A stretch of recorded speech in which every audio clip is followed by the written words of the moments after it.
Well, we say good evening to you from Justin F. Caressel Stadium. It's week number 1 of the high school football season and night number 2. We're getting at it.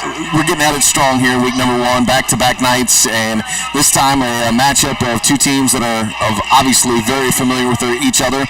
Hello, everybody. I'm Josh Bush alongside Brett Rowton as we are set for this opener. And I don't think you'd call it quite the rivalry that you had last night between Defiance and Napoleon, but certainly two teams that have played each other. This will be the 29th meeting between these two teams, and obviously a storied matchup between these two teams, and a Tinora team that's looking to start a new era under a brand new head coach for the first time in a long time, and a Liberty Center program who graduated a very strong class last year, and they're looking to kind of continue rolling right along.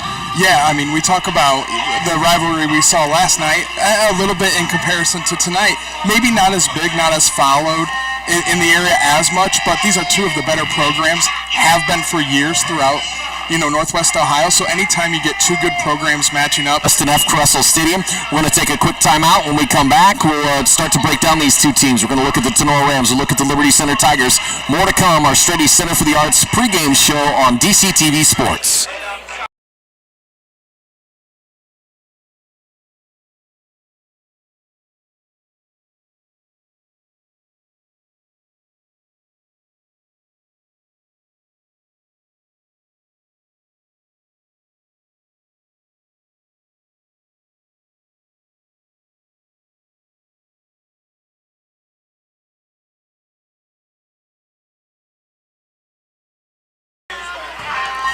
Welcome back to Justin F. Caressel Stadium. Josh Bush, Brett Rowton. Week number 1 of the high school football season as we continue here from Tinora, and we're getting set for what should be an exciting night of high school football.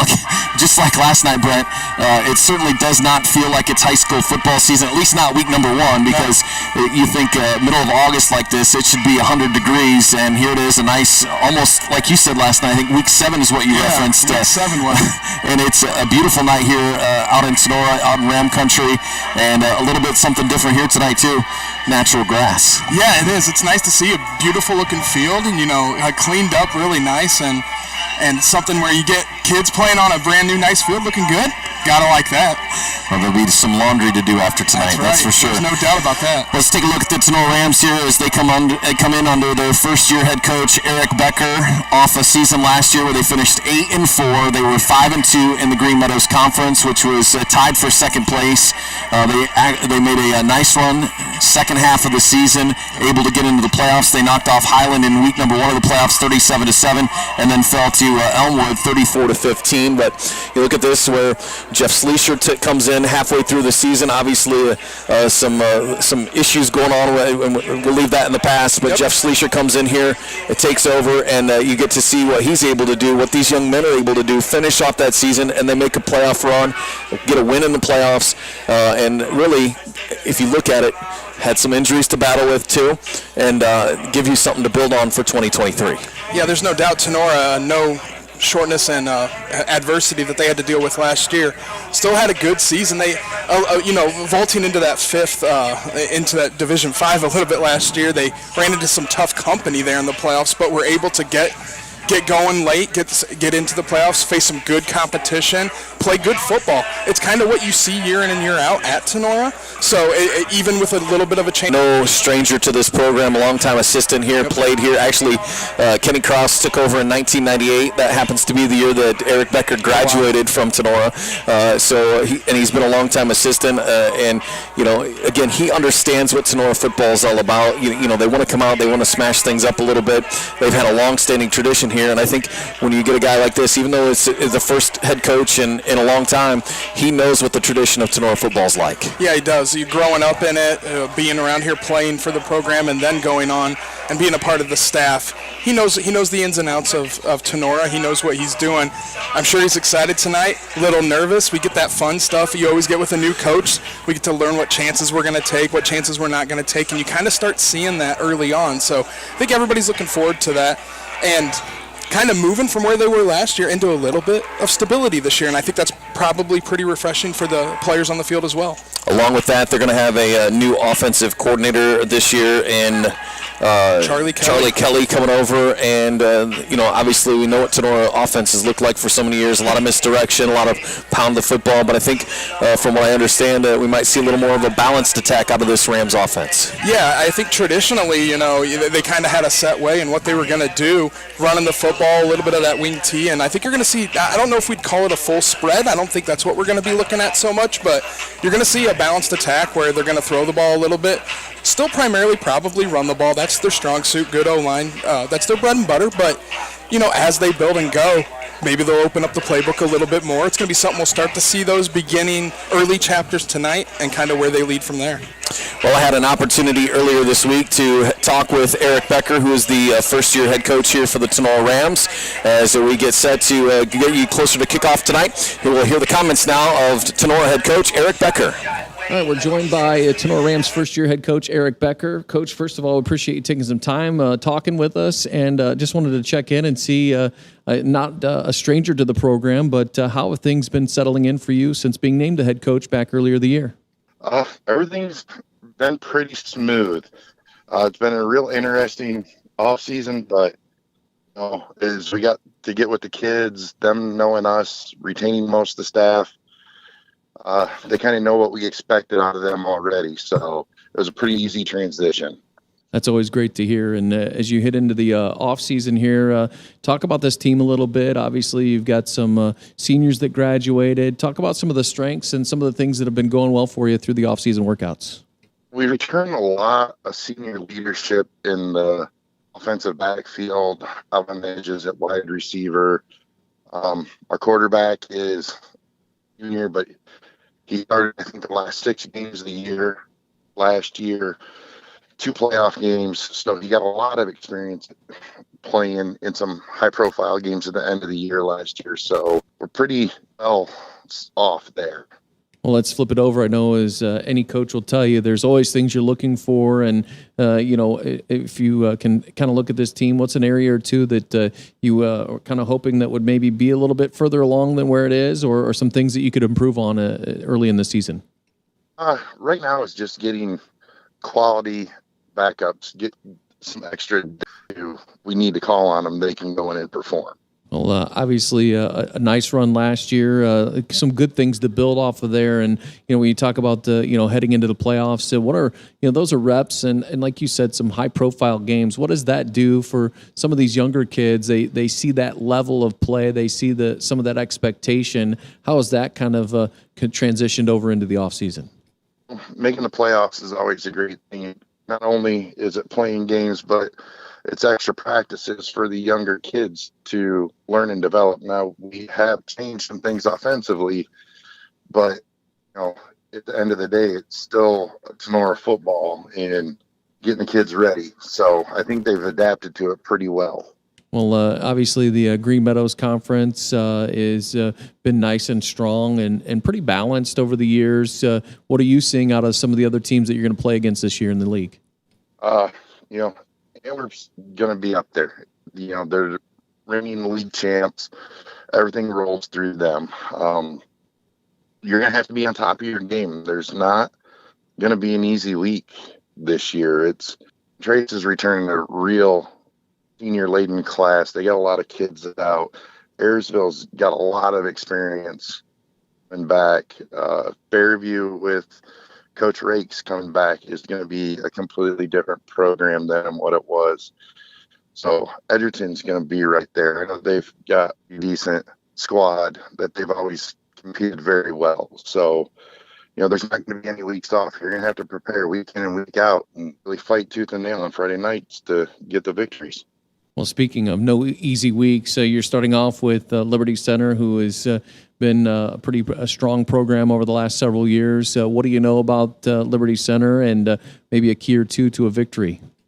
Liberty's Liberty. I don't know if there's much more to say about them than that. If you look around Northwest Ohio, or pretty much the entire state, they're what you want your program to be. A lot of kids out. They play hard every down.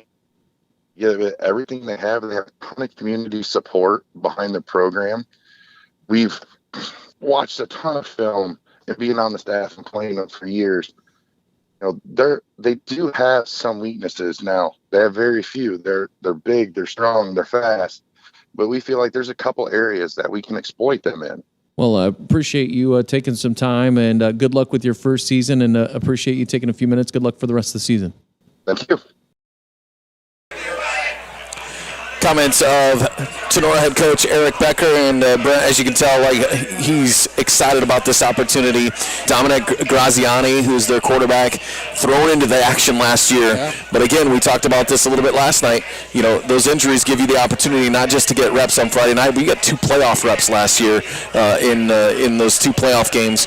That means a lot. Also, Grady Gusweiler is going to be back, and they've got a trio of linebackers that have been 3-year starters on that defensive side of the ball. Yeah, for a team that graduated, I believe it was 8 starters, and 7 of which were on both sides. They seem to still be very senior-laden and at the same time be pretty experienced. So, the quarterback play, you get that half a season. At the same time, you kind of feel like, when you play a couple playoff games and it's high-leverage games, he's really in his second year. It's one of those for Dominic Graziani, a name we're going to say a lot tonight. Athletic kid, and then you have the leaders around in the senior leadership. And really, you get that on both sides of the ball for Tinora. So it's an experienced team, but not an over-experienced team, and it's going to make it very second and third guy in, and so we'll see how that plays out here tonight as well. Our Strady Center for the Arts pregame show. We're going to take another quick break. When we come back, we'll talk about the opponent here tonight, the Liberty Center Tigers. More to come on our Strady Center for the Arts pregame show on DCTV Sports.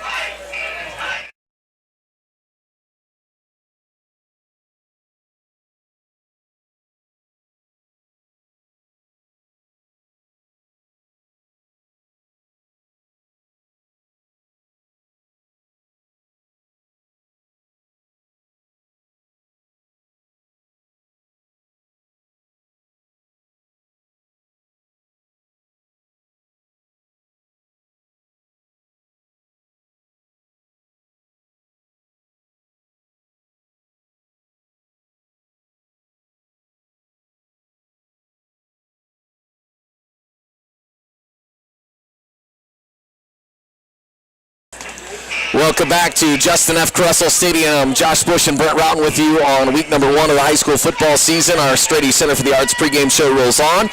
So we are set for what is the 29th meeting between the Tinora Rams and the Liberty Center Tigers. Again, like we mentioned earlier, the Tigers leading this series 22-6. That's a big margin. Yeah, it feels ugly, but, we've seen a lot of those games. And oral history. By the way, that 14 wins, a school record last year, and knocked off in the state semifinals by Canfield South Range. Again, you made it to the state semifinals. Yeah. Every team's going to be good. So, again, and they went through last year, Brent, and we've got some numbers we're going to talk about, but this is a team that not just won football games last year, but they dominated the majority of their opponents. Yeah, we talked about that a little bit earlier today, just between ourselves at the opponent's score, their total points versus what they gave up last year, video game-like numbers. So a team that is definitely coming off an enormous season. And at the same time, we'll see how much change is going to take place with a program like Liberty Center. You tend to get really good football year in and year out. So will they fall off? It's certainly left to be seen, but it's one of those spots where you look at a team that was so good last year, hard for them to maintain that again this year. Well, the outscoring numbers that we talked about, the combined score for their 15 games last year, they outscored opponents 549 to 161. Wild. Which is crazy. Wild. And we're going to put this in better perspective. Of the 161 points that they gave up, 100 of those were in the playoffs. Yeah. So they gave up 61 points across. That's 6.1 points. That's not even a touchdown a game. This is a team. Obviously, they graduated a big class last year. You got some big name kids on this roster from last year. Zane Zider was a two-way player at quarterback. He had a big year last year. You got to look at Owen Box, who was a big man up front on both sides of the football. He's not only a first-team All-Ohio, but he's going to play at the University of Findlay now.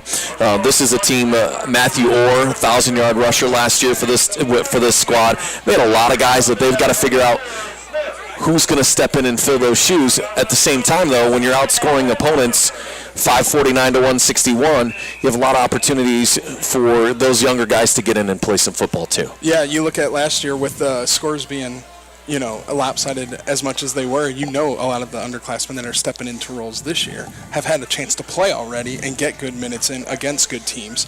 So, inexperienced maybe from the standpoint of starts, maybe not as inexperienced as most teams when you have a lot of these kids have been through quarters and quarters of play already on Friday night. Well, let's take a minute here. We had an opportunity earlier this week. Seventh-year head coach of the Liberty Center Tigers, Casey Muller, had an opportunity to sit down and talk with Coach Muller as we prepare for their matchup tonight against Tinora. All right, we're joined by all right, Coach, thanks for joining us as we get started here. Obviously coming off a tremendous season led by an outstanding senior class. Talk about how you've transitioned from that into the offseason. Well, you really tried to build off of it and, continue that momentum into the off season and get kids to understand, why we had success and look at how hard those seniors worked and just, continue it. So that's kind of what our approach was. And I think for the last couple of years, we've kind of understood that the success we had in the postseason was directly related to the work that was put in the off season. Well, as you look at this team moving forward into 2023, offensively, you got some guys to replace. What is it going to look like for you on that offensive side of the ball? This year is going to be a little bit different, though, because, we have a new quarterback and a couple other new guys. And so, we've got to play to our strengths and not just try to do what we did last year because it worked, but understand that why it worked is because we played to those guys' strengths. And we're not going to ask anybody to do too much, but just go out and execute our game plan. Defensively, how do things look as you head into the new season? Well, I think early in the season, our defense is going to have to be what we lean on. Typically, your defense is ahead of the offense early in the season. And we've got some pieces back to our defense that we really like. And, I think we should be solid up front. And hopefully that'll carry us until our back end gets a little bit more experience. As you look at the NWOAL this year, talk about what you see from some of these other schools you're going to be going up against. Well, I think the league is going to be as balanced as it's ever been. A lot of schools have returning lettermen back from teams that were very successful last year. Patrick Henry's got, a high-powered offense back with a lot of skill guys, quarterback, receivers. They're going to be dangerous. And then you look at Archibald, who, brings back almost their entire offense and defensive line on a group that was really, really tough last year. Plus their quarterback was very good as well. They've got a couple of skill guys they got to replace. But, when you start with the offensive line and you can lean on them, your experience will come as the season goes on and your line can kind of carry you through that. So I look for them to be really tough. Wasion's always got good skill guys and is always well coached, and Brian and Delta, I think, are getting better and better and have good guys back, and so I just think the league is going to be pretty tough this year. Well, you open up the season on the road at things you've seen from them, and maybe a key to pulling out the victory on Friday. Well, we've opened up with Tinora for a number of years, and the one thing you're going to get against them is a team that plays extremely hard. They're very hard-nosed and tough. They really run to the ball well on defense and are very aggressive. And so that's what we're expecting. Offensively, they're going to be a little bit different, but at the same time, they're going to play downhill. They're going to be tough, and they're going to be tough to stop. So we're going to have to be able to tackle in space and make sure we get off the field on third down. But, we're expecting a pretty tough game. All right, Coach, I appreciate it. Welcome back to you tonight, and as we heard from Coach Muller, he expects what we expect. This team is going to come back here. They're going to find the guys that are going to suit what they're trying to do, and they are going to be, clicking just like they expect to each and every year. Yeah, status quo is kind of what they do on that side over there. A program that year in and year out, we look at them and you see a 7-win season and you kind of say, Liberty Center a little down this year, it's that good of a program, So when they go out and they play decent football, you kind of you expect a little bit more. And when they are playing great football, it's just as expected. In terms of what they do on offense, though, you got a pretty young, a little bit experienced, but you got a couple tailbacks that you're going to see, and Colton Cruz and Trenton Cruz, and you're going to see a lot, I think, of running the football, mixing it up a little bit, but a team that's going to be very disciplined, very well balanced. And one of the things that really helps them is if you look at the size of the guys up front, they have got some absolutely stellar size, and it's on that left side. And if you're thinking about it, it's kind of like the blind side, Landon Bockelman, who is getting a lot of praise. Their left tackle, 6'4", 265. The left guard, Seth Navarre, 6'2", 230. I mean, that's a lot of guy on that left side of the line. And the other side, you got 5'11", 200, and 6'1", 240. So you've got a big guys up front, and again, you're able to control the line of scrimmage, control tempo, and really do what you want to do and play Liberty Center football. Yeah, speaking on the line, you look at them, they are big. Biggest thing you notice with them, they're athletic and they're disciplined. And I think anytime you get that, you get good physical attributes that go along with good mental attributes. You're going to have a well-rounded player. It starts there on the line for Liberty Center, like it does for most teams, any teams that are looking to get going on the ground. So they get out there on the line, and those big guys like to work. They like to get after it. They like to get hit, and they like to hit back. Well, we're excited for kickoff here. We're about 6 minutes away from kickoff here tonight, week number 1 of the high school football season. It's night number 2 of week number 1 for us. 29th meeting between Liberty Center and Tinora live here at Justin F. Caressel Stadium. Our Straight East Center for the iSports.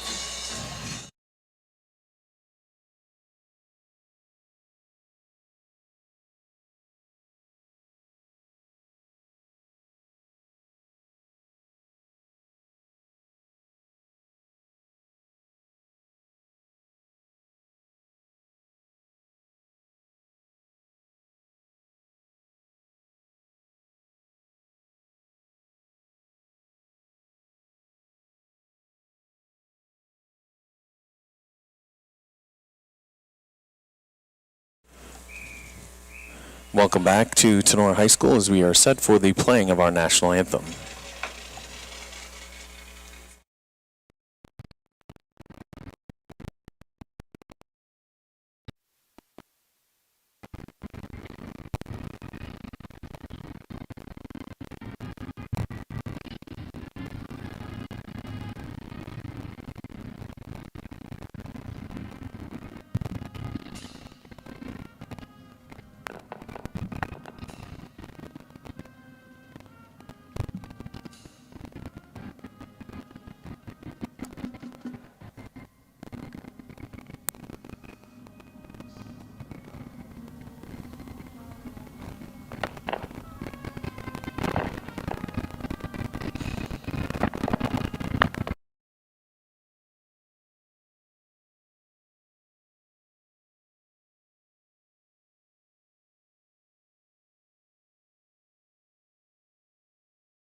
The national anthem by the Tinora Marching Band, a wonderful rendition, presentation. This is my favorite time of the game. Yeah, you just kind of feel that hair on your arm stand up a little bit. You know things are getting ready to get going here as we inch a little bit closer to kickoff. Again, the 29th meeting between Liberty Center and Tinora.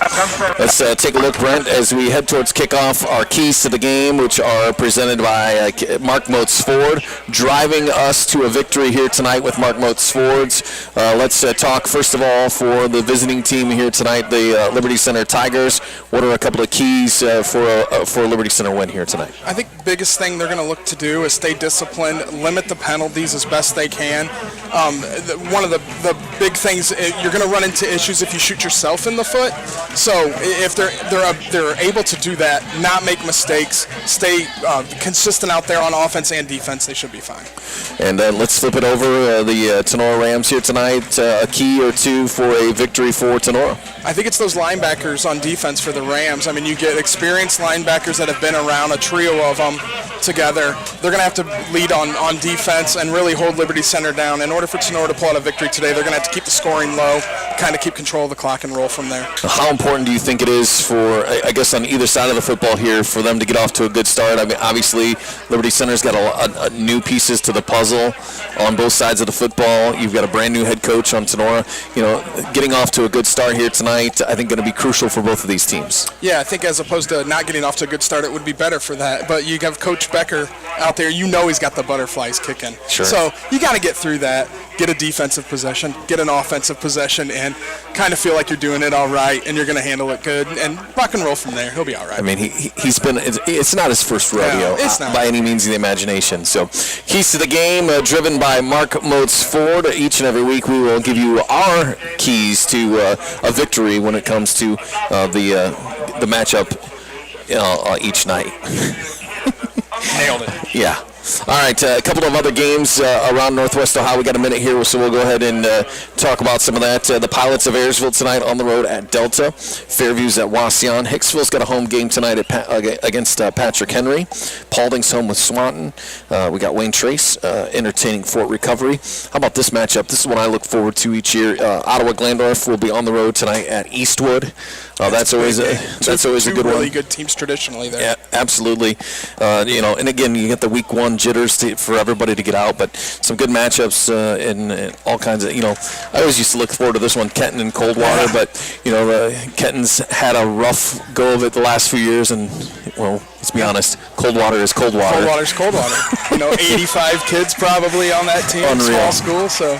Yeah. So if you go to high school there and you're a boy, you better play football, right? I think that's what they do there. That's what they do. So, all right, 29th meeting between Liberty Center and Tinora. We're getting even closer to kickoff here tonight.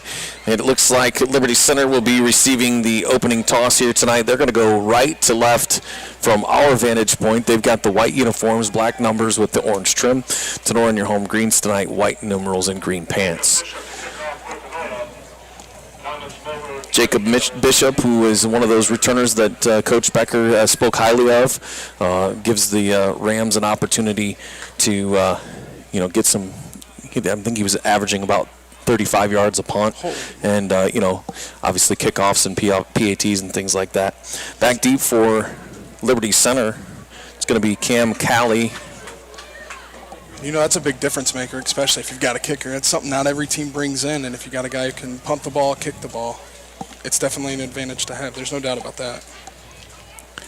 We're just kind of waiting for the final few seconds of the clock to tick off as we are ready to go.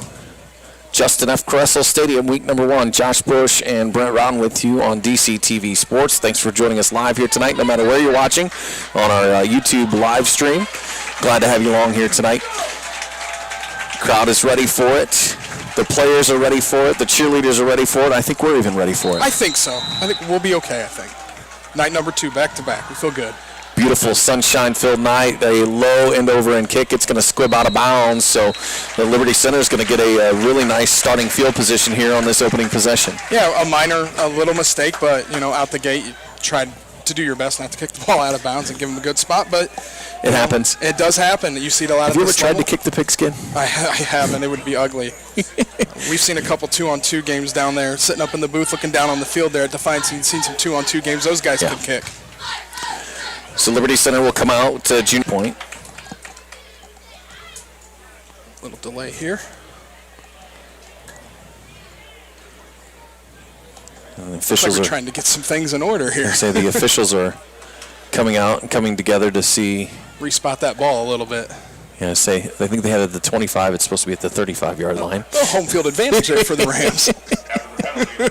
So here we go. Let's try this again. Coach Moore comes out and says, hold on a second. It just don't look right. All right, now we go. Now we are ready to go here. First down and 10 for Liberty Center. Shotgun formation with a single back to the left of Miller, and he will tuck it in and come back to throw, and he's got a wide open receiver across the middle. That's Colton Chambers, the senior wingback, and he will scamper all the way in for a Liberty Center touchdown. First play from scrimmage is a 65-yard touchdown pass from junior Grady Miller to the senior wingback Colton Chambers. Brent, he came across the middle there, found just a little slant route, and he found an open seam, and after he turned up the field, there was nobody behind him. Yeah, you see somebody get that wide open, you wonder what happened there at the line of scrimmage and at the point of attack. So you get behind the defense, catch the ball, and you got a little bit of speed, you're going to go, and that's exactly what happened there. You can't really start off better for Liberty Center right there. One play, one touchdown. One play, one touchdown, nobody gets tackled, everybody's good. Speaking of returning special teams players, Ian Rosebrook, the junior kicker, on for the point after. The snap is on the ground, and they'll throw it up in the air, and it will be caught in the end zone. Big heads-up play there. The holder was able to dig that one out of the ground. Landon Amstutz, who is, I believe, number 2 on the depth chart for quarterback, and he, again, Jackson Bartles, the junior, able to just find an open space in there. Brent, that's one of those things you work on every once in a while. Yeah. In special teams, it's kind of like that jailbreak kind of thing. Just find an open spot, and it worked out here for Liberty Center. They're going to put an extra 2. Yeah, we always talk about you put those things on film. How often can you do them now? So you get right out the gate and show that one first, but when you feel good about it, spot you 8 points. That's a heck of an advantage to get out right out, come out the gun like that. Well, obviously, if you're Coach Moeller, the one thing he's probably looking at is why is the snap rolling across the ground like it was. But again, you stay calm. You stay calm, and they're able to put that 2-point on there. So you've practiced that. When you get those snaps, you can roll into something and make something happen. And they look like they've definitely done it before. There's no doubt about that. So we'll restart right away with another kickoff. Right. I feel like we just did this. 7-0 our score already here tonight. Rambo's going to look to strike back pretty quick. 8. Yeah. Our producer James in here took care of us there. He's Johnny on the spot. I tell you what, we got good ones up here, and then we got us. Somebody's got to keep us straight. All right, so here we go. Rams will send Devin Llewellyn back.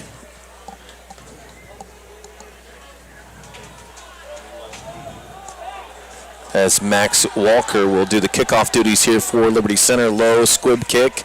It'll be taken at the 10-yard line.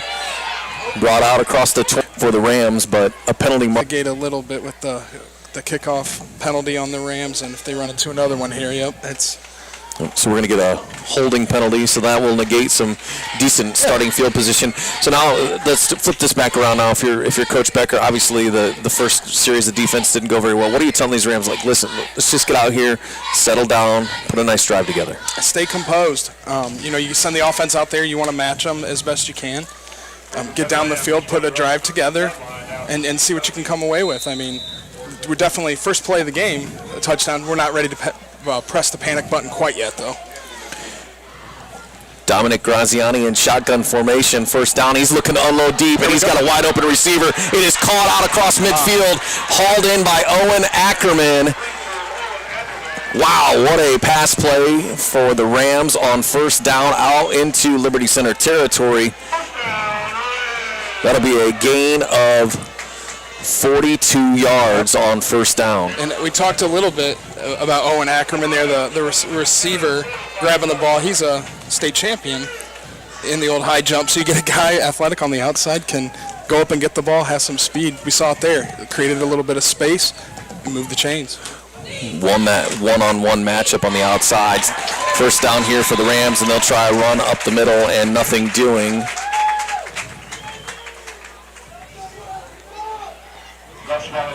Grady Gussweiler, the senior running back, with that first down carry.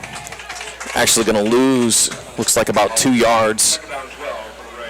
So not a good start, but when you look at this defensive set for Liberty Center, Brent, those big guys that we talked about on the offensive line, they're on the defensive line too.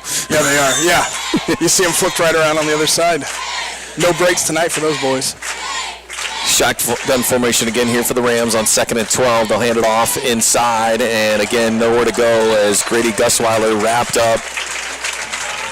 And there's one of those big guys, Seth Navarre, a 6'2", 230-pound senior defensive end in there, and looks like they're going to give Gusweiler about a yard gain. Yeah, looks like so.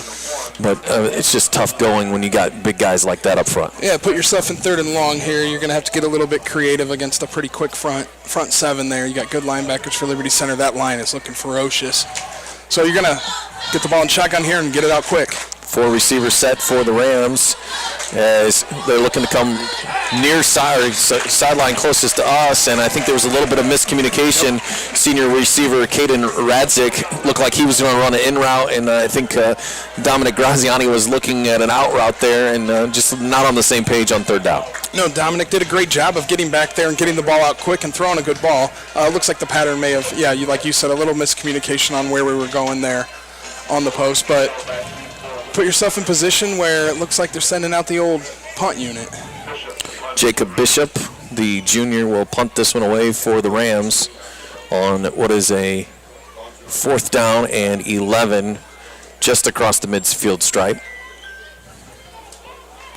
And he boots a high and short kick. It's going to drop at the 25-yard line and be touched right there by the Rams.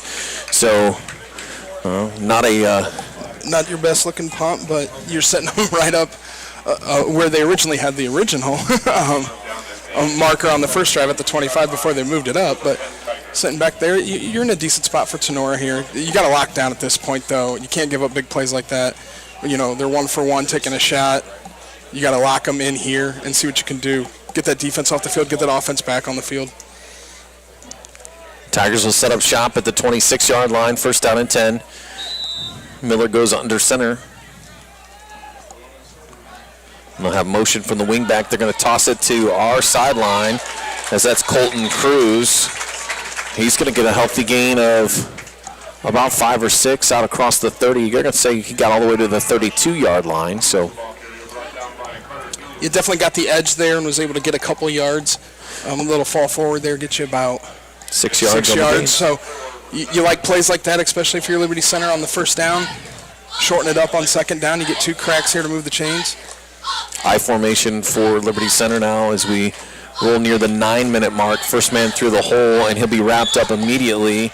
Trenton Cruz, the senior fullback, and a nice job by Tinora, some of their front men. Graham Askins in there to lead the way for the Rams. Also Aiden Helmke on the stop for Tinora as well. Locked him up at the line of scrimmage there and able to keep him to a very, very short, if anything, gain. It's a good play there, Tinora. Now you're already in a situation here, a couple minutes into the game, where this is a big play. If you can stop him here, get the ball back, you have a chance to start taking a little bit of momentum and running with it. 3rd down and about 2. They're going to throw it far sideline away from us, makes a man miss, and he'll be wrapped up. Open field tackle on that far sideline. It was complete to Colton Chambers, who had the touchdown earlier, but they're going to say he gained a yard, maybe 2. Let's give him 2 yards on the gain, and it'll be 4th down and 2 now, and it appears that they're going to... It's a tricky spot here for a coach, Sophomore punter Max Walker is on the field to punt. High snap. He's able to knock it down, and the Rams will pick it up all the way back near the 20-yard line. And, wow, what a big special teams play there for the Rams. It was a heck of a play jumping on that ball. The alertness, you got the botch snap, and then the ball falls right in front. Defender there, Braden Rosty, able to jump on the ball. Hey, routing's tough too, I'm used to that. So a big heads-up special teams play there for Tinora. They're going to start deep just outside of the red zone here at the 23-yard line. And it's a 1st down and 10 now for the Rams. Dominic Graziani, shotgun formation. We knew we were going to see a lot of shotgun out of this team offensively tonight. Looking to throw on 1st down. He's going to get a quick out pattern. It's going to fall incomplete. He was trying to get Grady Gusweiler on a quick out pattern there, and nice pressure by that Liberty Center defense. There's no doubt. Quick hitter there. It looks like a little bit of an extension of the run, just trying to get something in the hands of the back quick. Maybe get 4 or 5 yards, get to the edge, and you never know what could happen there. So executed not the best, but taking a shot quick. The one thing you're seeing from Graziani, and you're seeing it a lot early, is the awareness of knowing these guys are getting through and getting there. So Quick release. As soon as he's there and got a look, he's releasing the ball. 2nd and 10. Graziani back to pass again. He's going to load it down the left sideline. He's got one-on-one coverage again, and the penalty markers all over the place. And you had a little bit of hand fighting there for sure, but you had a lot of body there on the big receiver. Aiden Talent is the defensive back on coverage on that far sideline. They were looking for Owen Ackerman down that left sideline. Worked on first down. Yeah, early target for Tinora. Definitely looking to get Ackerman as involved as possible.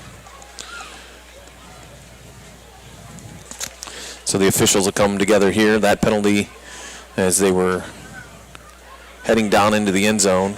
So they're still going to mark this one off. They'll give a fresh set of downs for the Rams. They'll go inside the red zone now for the Rams for the first time tonight. It'll be 1st down and 10. I believe the ball's about at the 12-yard line. And they'll run a jet sweep to the right side. It got some space along the edge there. Carter Gilliam coming in that end around and able to find a little space between there, and he's going to gain a solid gain inside the 5 to the 4-yard line. I tell you what, and that's a play you like there on 1st down. You just got the penalty, got a little bit of new life, and you get a positive yardage play right out the gate. Nice carry, got the edge, and picked up some solid yardage. 2nd down and 1 from the 4. They can get a 1st down here. And they'll try to hand it off the middle. No, it'll be kept by Graziani. Penalty marker comes in. I think you're exactly right. It looks like maybe a handful of face mask. Yep. Yeah, you saw the neck kind of jolt back there. And get the personal foul, you'll get a distance. But not going to get a lot of yardage here, but it's going to help you.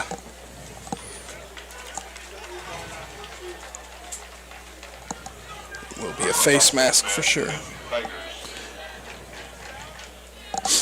So they're going to mark it not far. No, they're probably going to look at the 2 here. But they will get a fresh set of downs. Get that 1st down. Yep. So it'll be 1st and goal now for the Rams at the 2-yard line. Get a little bit of shotgun formation. We'll have 2 backs with him now in the backfield. A little bit of a bigger look. They'll hand it right up the middle to Gusweiler. And he's going to be, looks like maybe short. Give him a yard. Yep. Just a tad short there. He definitely got through the line originally. Nice job by the middle of that line. Hunter Bosselman, Alec Shablin, and Aiden Helmke, the center and those 2 guards, able to kind of make a little bit of room there for Gusweiler. It was a little bit of space. You could see him crack through a little bit. Needed 2 there. Got a good hard-fought 1. Maybe 1.5. Yeah.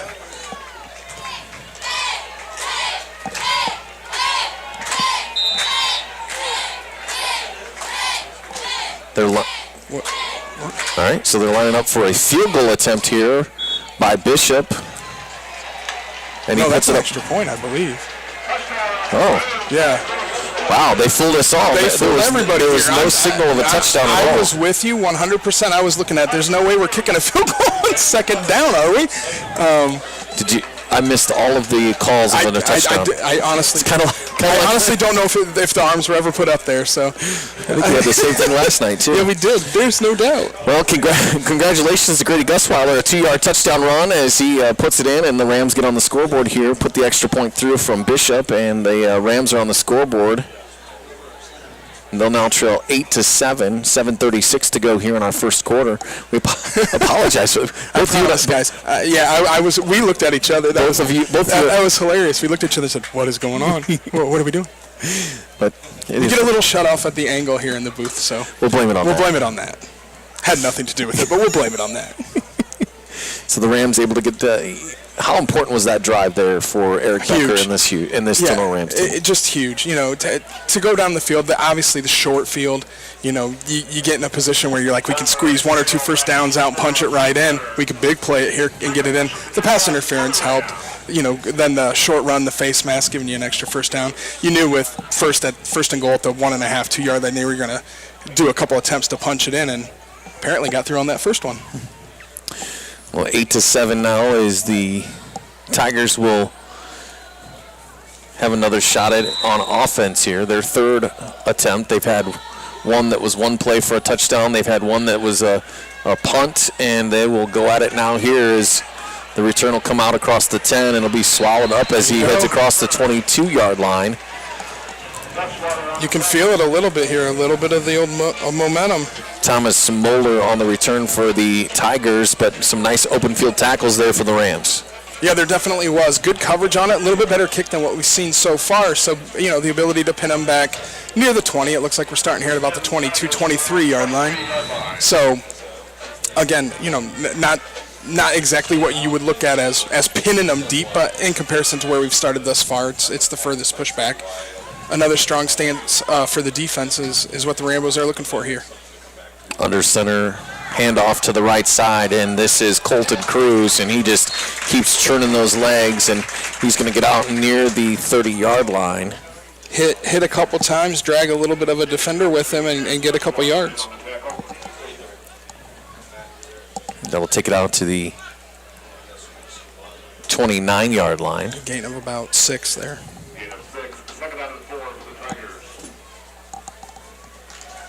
Clock spinning at the 7-minute mark here of our opening quarter.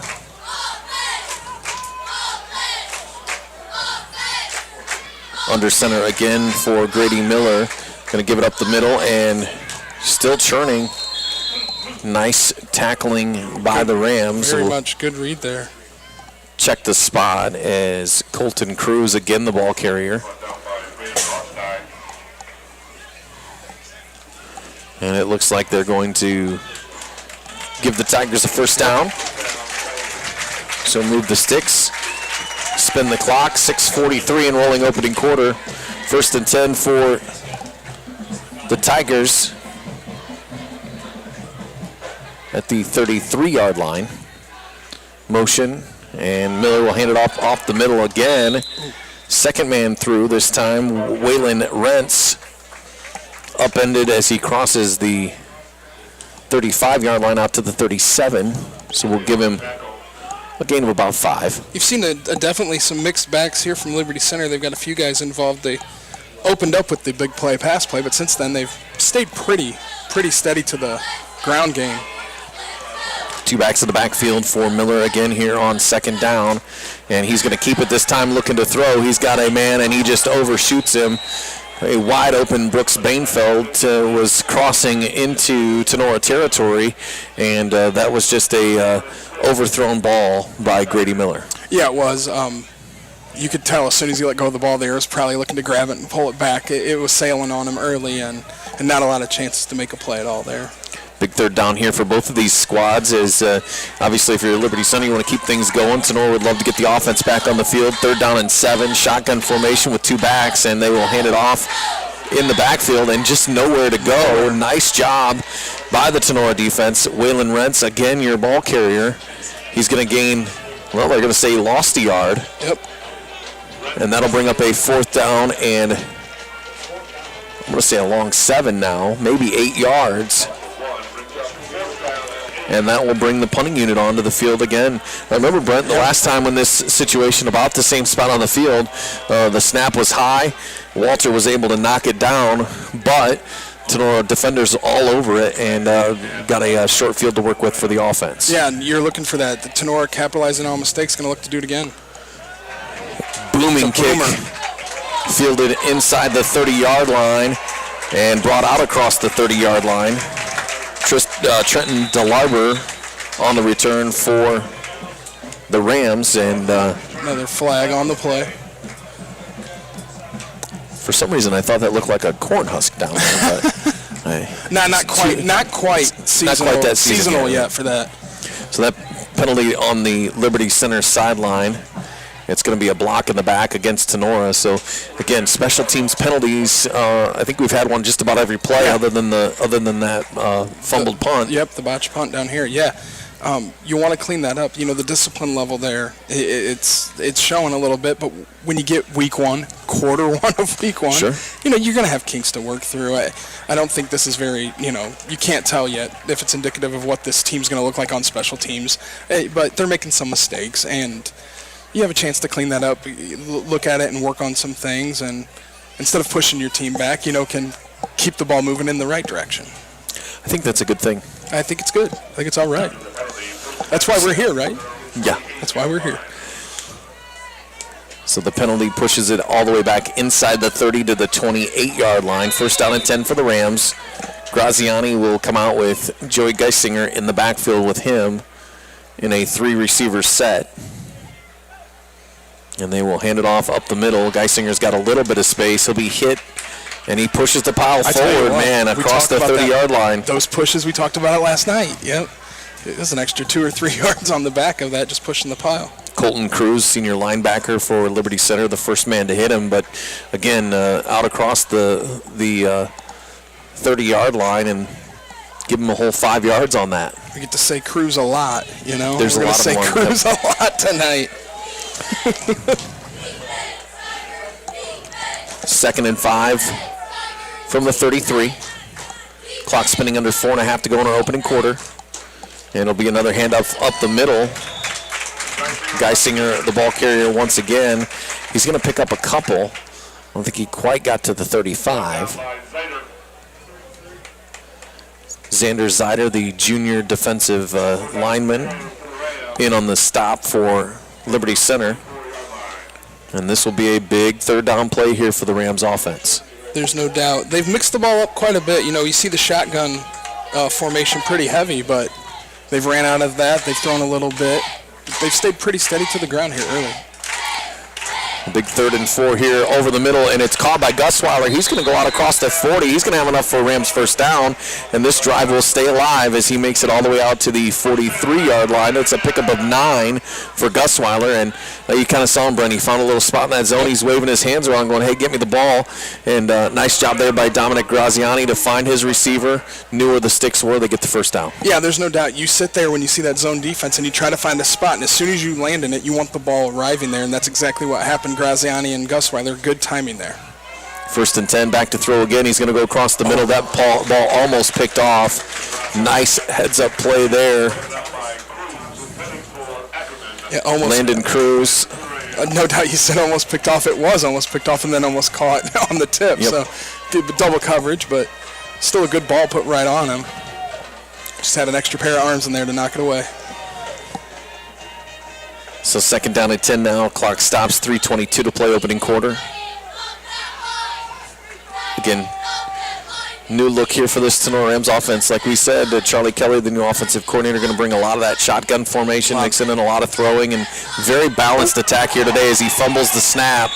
And we'll see who comes out on top of it. It was definitely close. Staying here.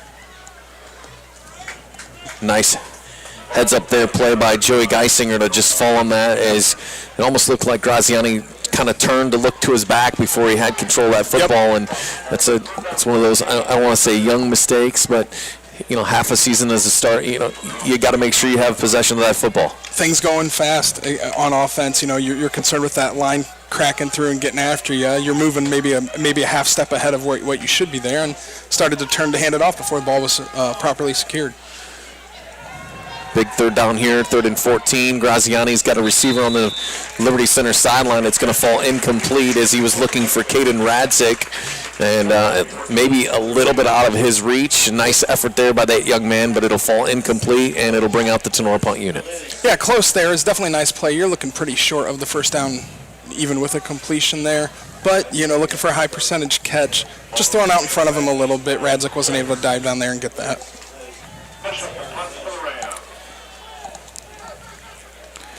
Collie back deep for Liberty Center, as is Thomas Moeller.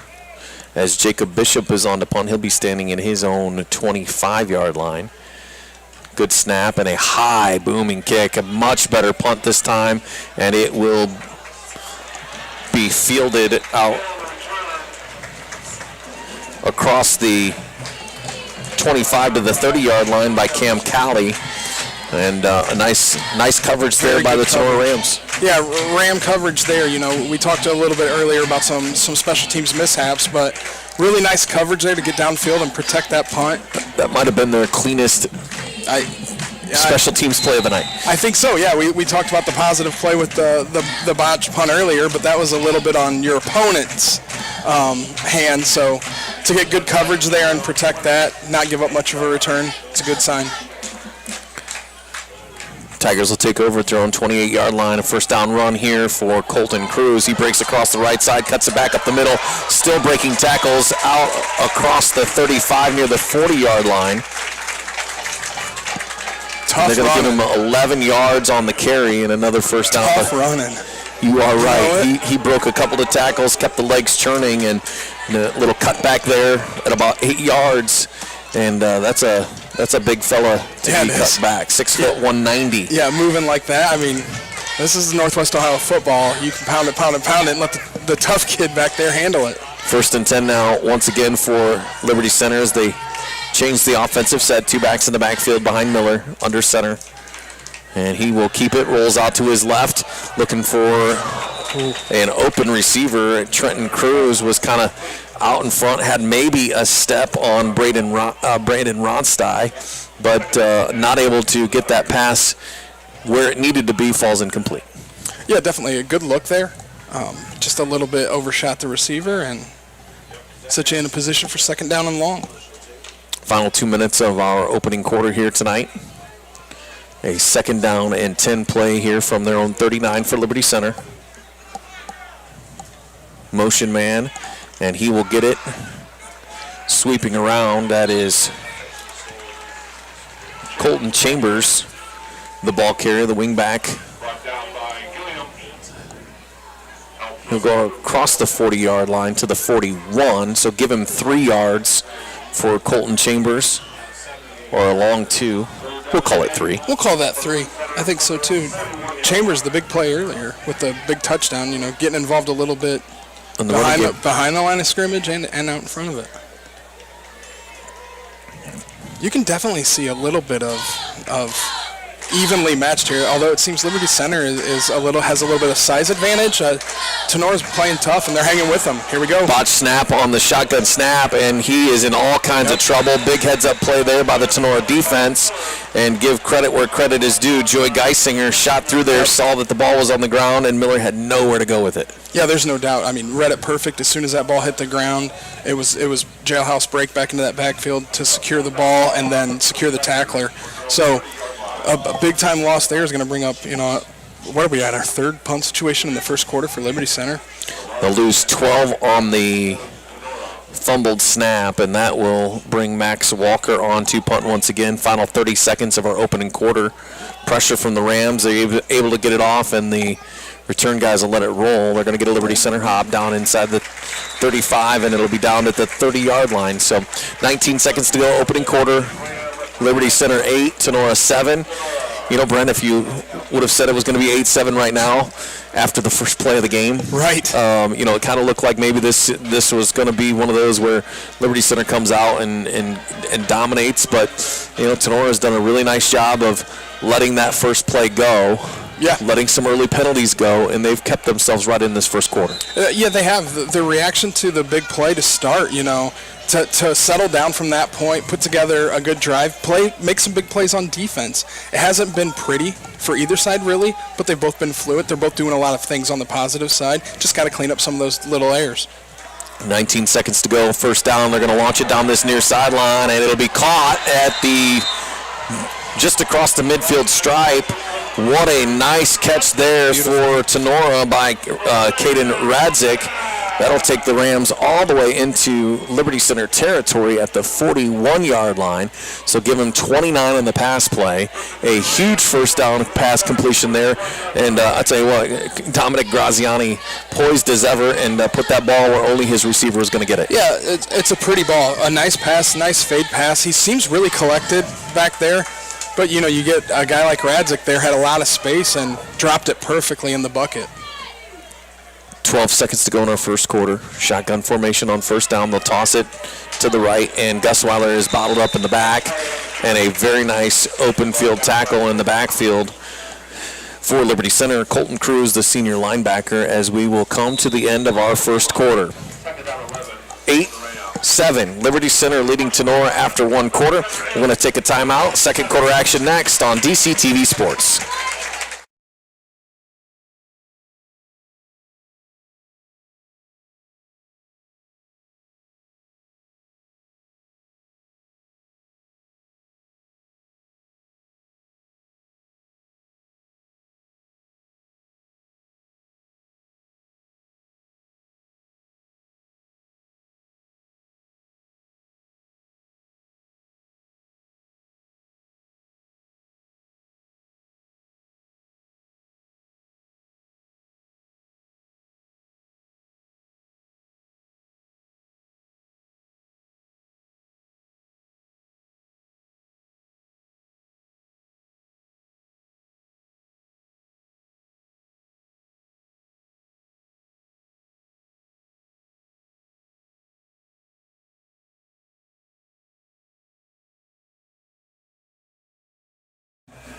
Welcome back to Justin F. Kressel Stadium. Josh Bush, Brent Routon, 8-7 Liberty Center. The 1-point lead here after 1 quarter of play. And I'll tell you what, like we said going into the break there, Tinora had some rough go of it in the first few minutes of this ball game, able to stick with it, clean things up, and here we go. We got a 1-point game. Yeah, from our perspective, you see that big first play, and you're saying it could get ugly tonight, But you saw the reaction from there, the ability to settle down, kind of work through some of those bugs early and get them out, and now you're back to playing good football. It'll be a run on 2nd and 10 for Gusweiler, and the Tigers will wrap him up in the backfield. He's going to lose yardage here. They're just nice open field tackle there by Waylon Rentz for Liberty Center, the junior linebacker. They'll push him back outside the 45 to the 46, so it'll be a loss of 4. 3rd down now and 14. Let's see what the Rams can cook up here on a long 3rd down. Yeah, those guys are definitely the big men up front for Liberty Center are eating pretty good tonight. Opening minute of our 2nd quarter. Shotgun formation here. 4 receivers for Graziani. He's back to pass. Got all kinds of time. He's going to loft it to the right side, and a comeback play. Was it caught? And they're going to say Radzik was able to haul it in. And that is a beautiful heads-up play there by senior receiver Caden Radzik. Saw that pass fluttering short. He is able to come back and haul it in before it hit the ground.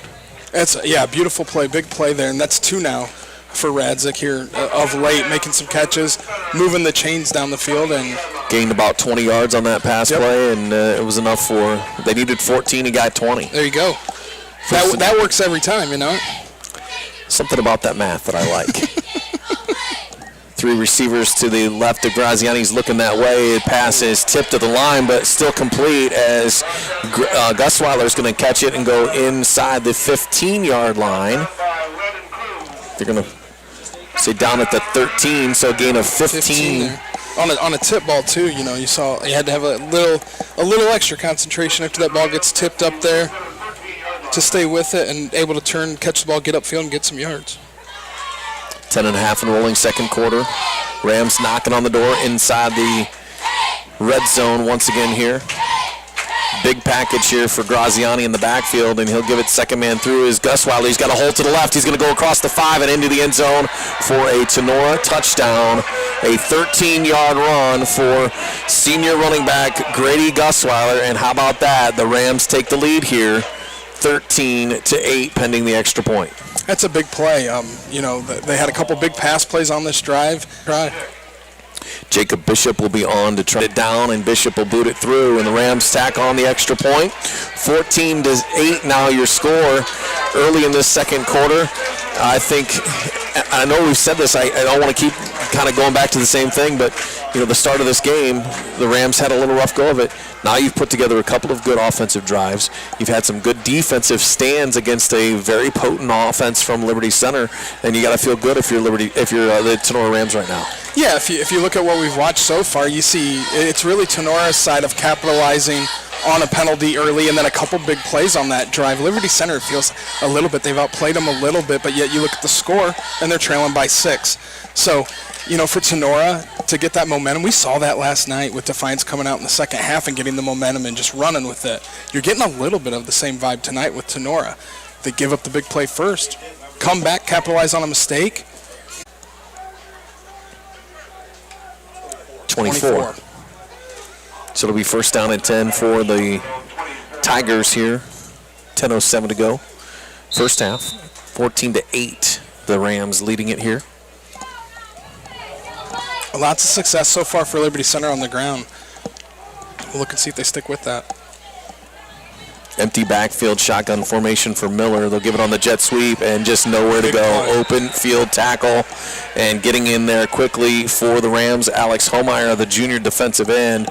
And what a big play there, because there was a lot of green grass on this on the near sideline. The ability for Cruz to hit the edge there and get around, you would have saw some running for a while. So big open field tackle, hit him for a loss. Looks like a 4-yard loss on that. Those are the plays you want defensively on 1st down. Start digging that hole. Liberty Center, you're going to look to see if they open up a little bit here, stick to the run game, or if they try to mix it up and throw something down the field. Miller under center, and they'll give it to the 1st man through. This is Colton Cruz. He's going to get the 4 yards back and then some out near the 30-yard line. We'll say he got to about the 28. Tell you what. So gain of 8 for Colton Cruz. That's a nice strong run, and makes third down a little more manageable. 3rd and 6, you like that better than 3rd and 14. For Liberty Center, 3rd down and 6, this is where you're not always just limited to throwing the ball here. You've got running backs that can get extra yards after being hit, so you can still utilize the run if need be. Just like and that's what they do. First man through, and he'll be hit at the line and still dragging a little bit. Colton Cruz pushed out about to the 30-yard line. So give him a yard. So you got 3rd down and almost I'm going to say give him 2 there. So it'll be 4th down and 4 just across the 30-yard line, and Max Walker on to punt once again for the Tigers. 4th punt this early. High booming kick once again. Fair catch called for and hauled in by the Rams, Trenton DeLarber, and another good starting field position. Now, this is another big key here for the Rams here tonight. They've had, outside of the early goings of this game, they've had tremendous field position to start these offensive drives. Yeah, first couple drives, got pinned back, but they've had the short field on the mishandled punt earlier. Now this one here, you're getting out near the 40 to start. It's a little less to do. A little less, you only maybe need 2 or 3 first downs to get in towards that field goal range of where you can score some points, as opposed to being pinned back and needing to string them together. So with what they utilized last drive with Radzik, getting him open on the edges, it'll be interesting to see if they go right back to that quick or if they try to start utilizing the run a little bit more to maintain some clock. Clock rolling near 8 minutes, and they'll try the inside run and nowhere to go. Landon Bockelman, 6'4", 265 senior.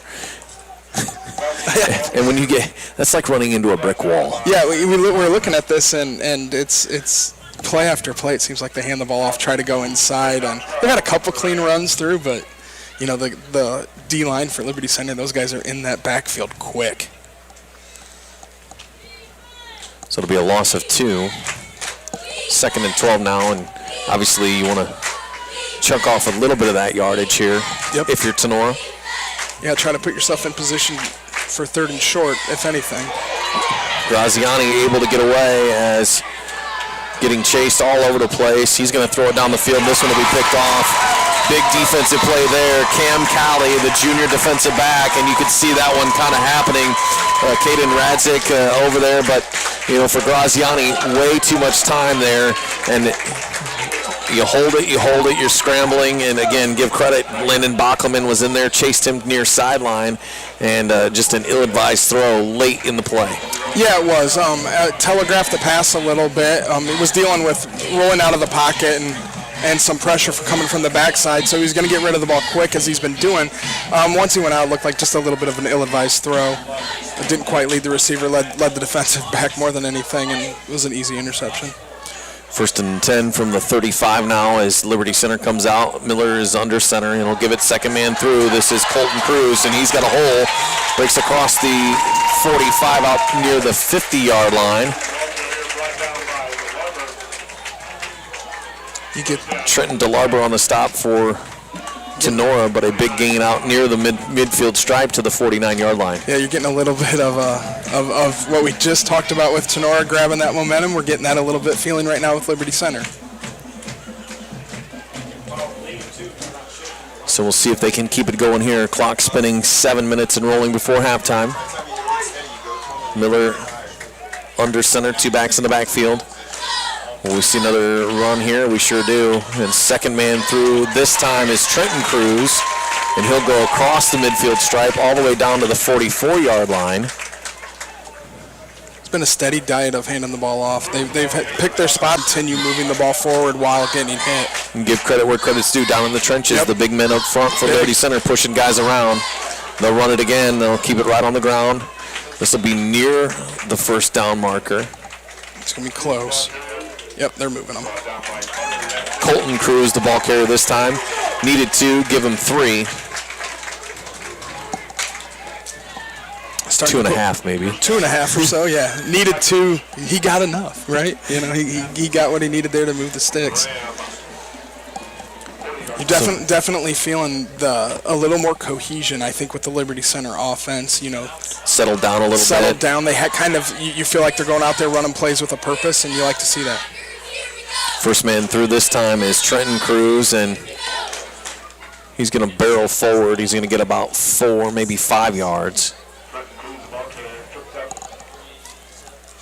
But again, you're seeing that this is what Liberty Center does to you. They use their size, they use their strength, and they're just running downhill right now. And I think you see that there's a calmness on that side of the ball. They're trailing in the game. It doesn't feel like it. You know, they're pretty collected as an offensive group as a whole. That starts with that quarterback and those 2 backs back there and utilizing what you're good at, where you're strong. Keep it on the ground once again, but a nice job by the Tinora defense. Now I think they've kind of realized that they're getting a heavy dose of the Cruz boys up the middle. Although that was Waylon Wentz on the carry for. You see, Wentz has definitely mixed in a couple times. Give him a yard. You're seeing some spread out. There's no doubt you're seeing spread out going to some ball carriers, though. Well, this is a big third down for this Liberty Center offense. Huge. They have struggled. They haven't been able to stay on the field here. You could be in 4-down territory. It could be. They've been willing to punt on most situations, but you're close here. 4.5 to go before halftime, and they'll give it to Cruz. Left side, he's going to be close. Real close. It's going to depend on the spot. Nice open field tackle by Trenton DeLarber. And he got just enough at the 30-yard line. Needed 5, got 5 point. Yeah. Needed 5, got 5.2. Yeah, I know what you're saying. Yeah. So, but a nice job there. I thought Trenton DeLarber came up from his corner spot, put a nice hit on him, and if he could have got there maybe a step early. Stuck him right at the first down marker. You just kind of knew where were they going to spot it, who was going to get the extra football, which side of it. And we're going to have a Tinora timeout here. And we'll take it with him. 4:04 to go here in our second quarter. Tinora leading Liberty Center 14-8. We're back with more next on DCTV Sports.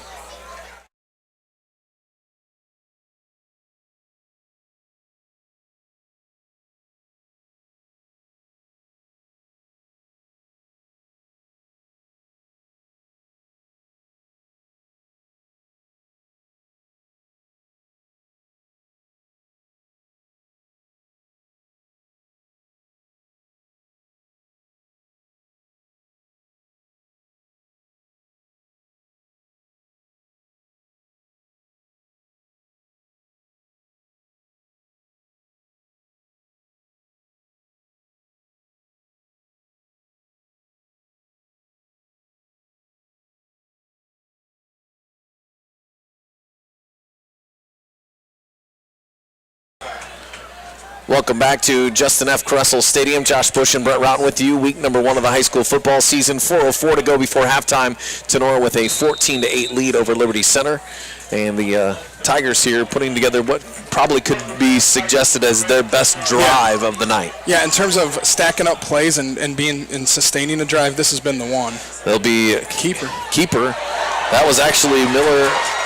Faked the handoff to Wentz and pulled it in, tucked it around the far sideline, and tell you what, Miller is down. It's a beautiful play. On that far sideline, Miller is being helped up by a couple of his teammates.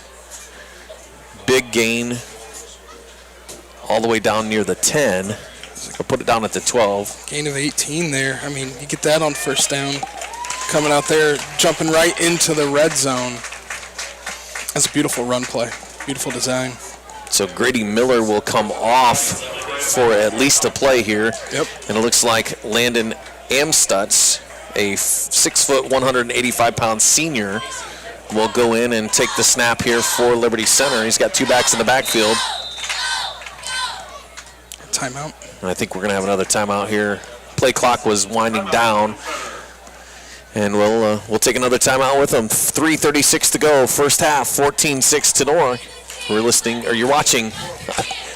You're watching high school football on DCTV Sports.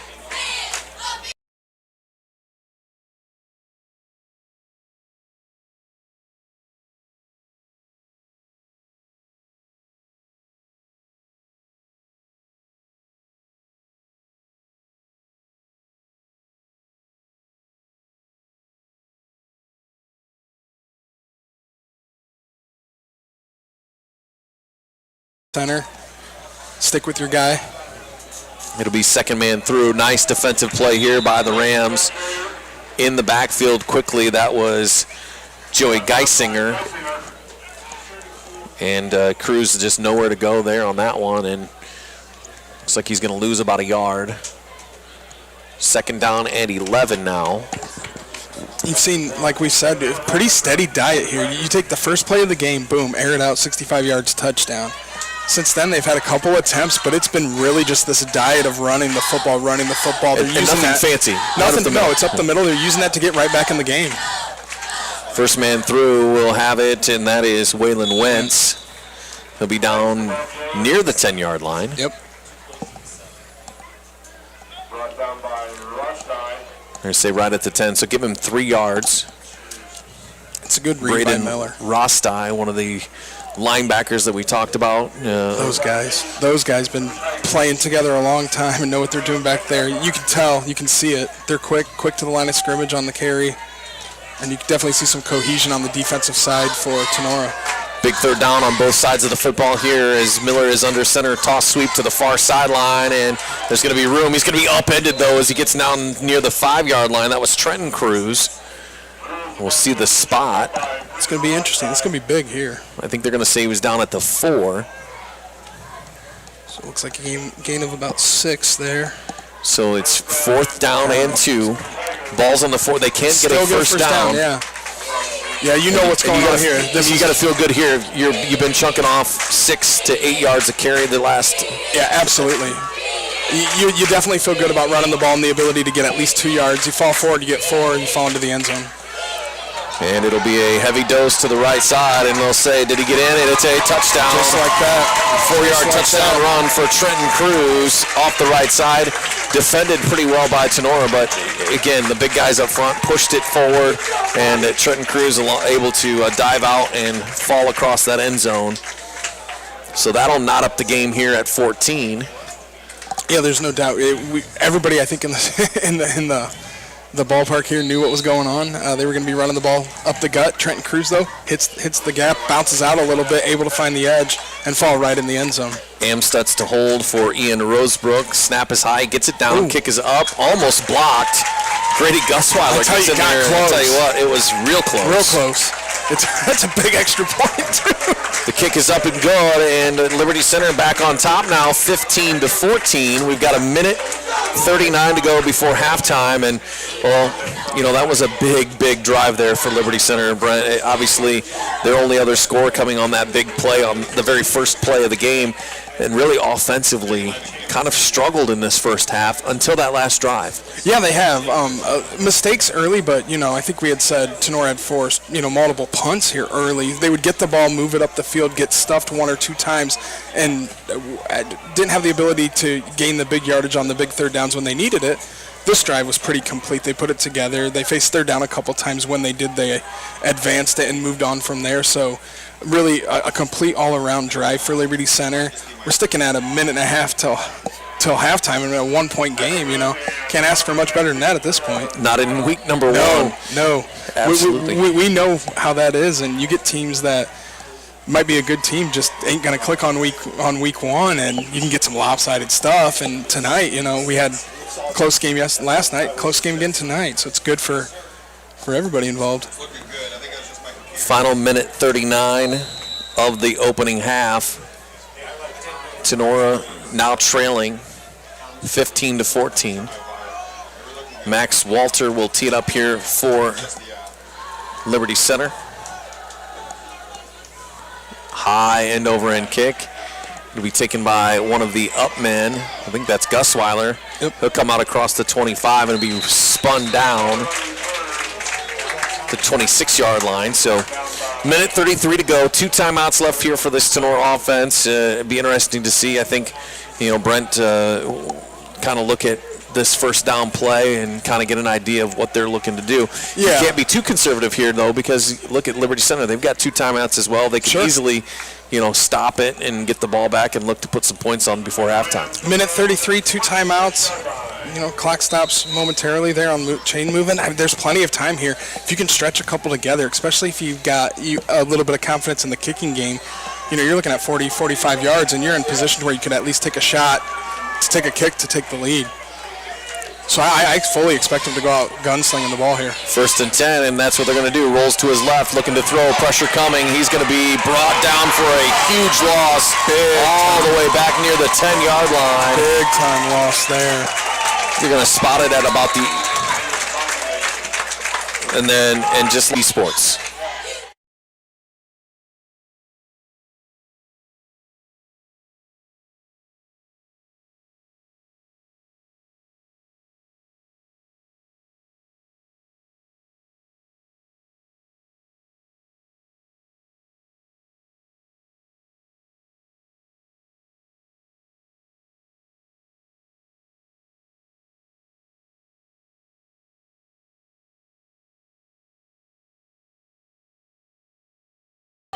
Welcome back to Justin F. Kressel Stadium. Josh Bush, Brent Routon, as we are nearing halftime. Minute 17 to go. Liberty Center 15-14 lead.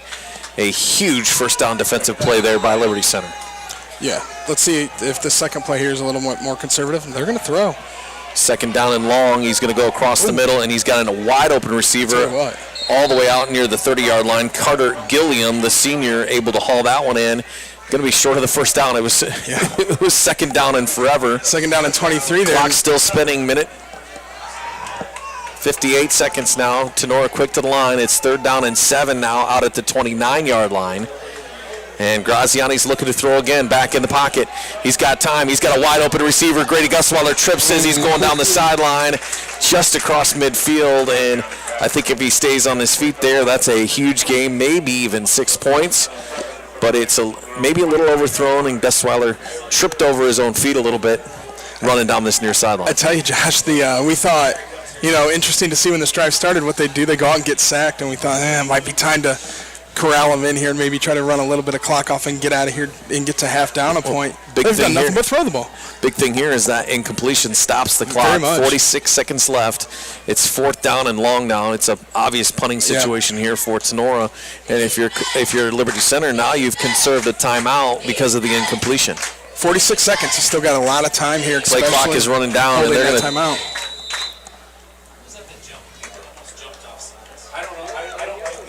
See what happens here. Are they going to flag?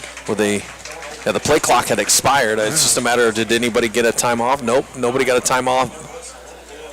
And Eric Becker is not happy on that Tinora sideline. I'm not sure if he was trying to get a timeout called over there.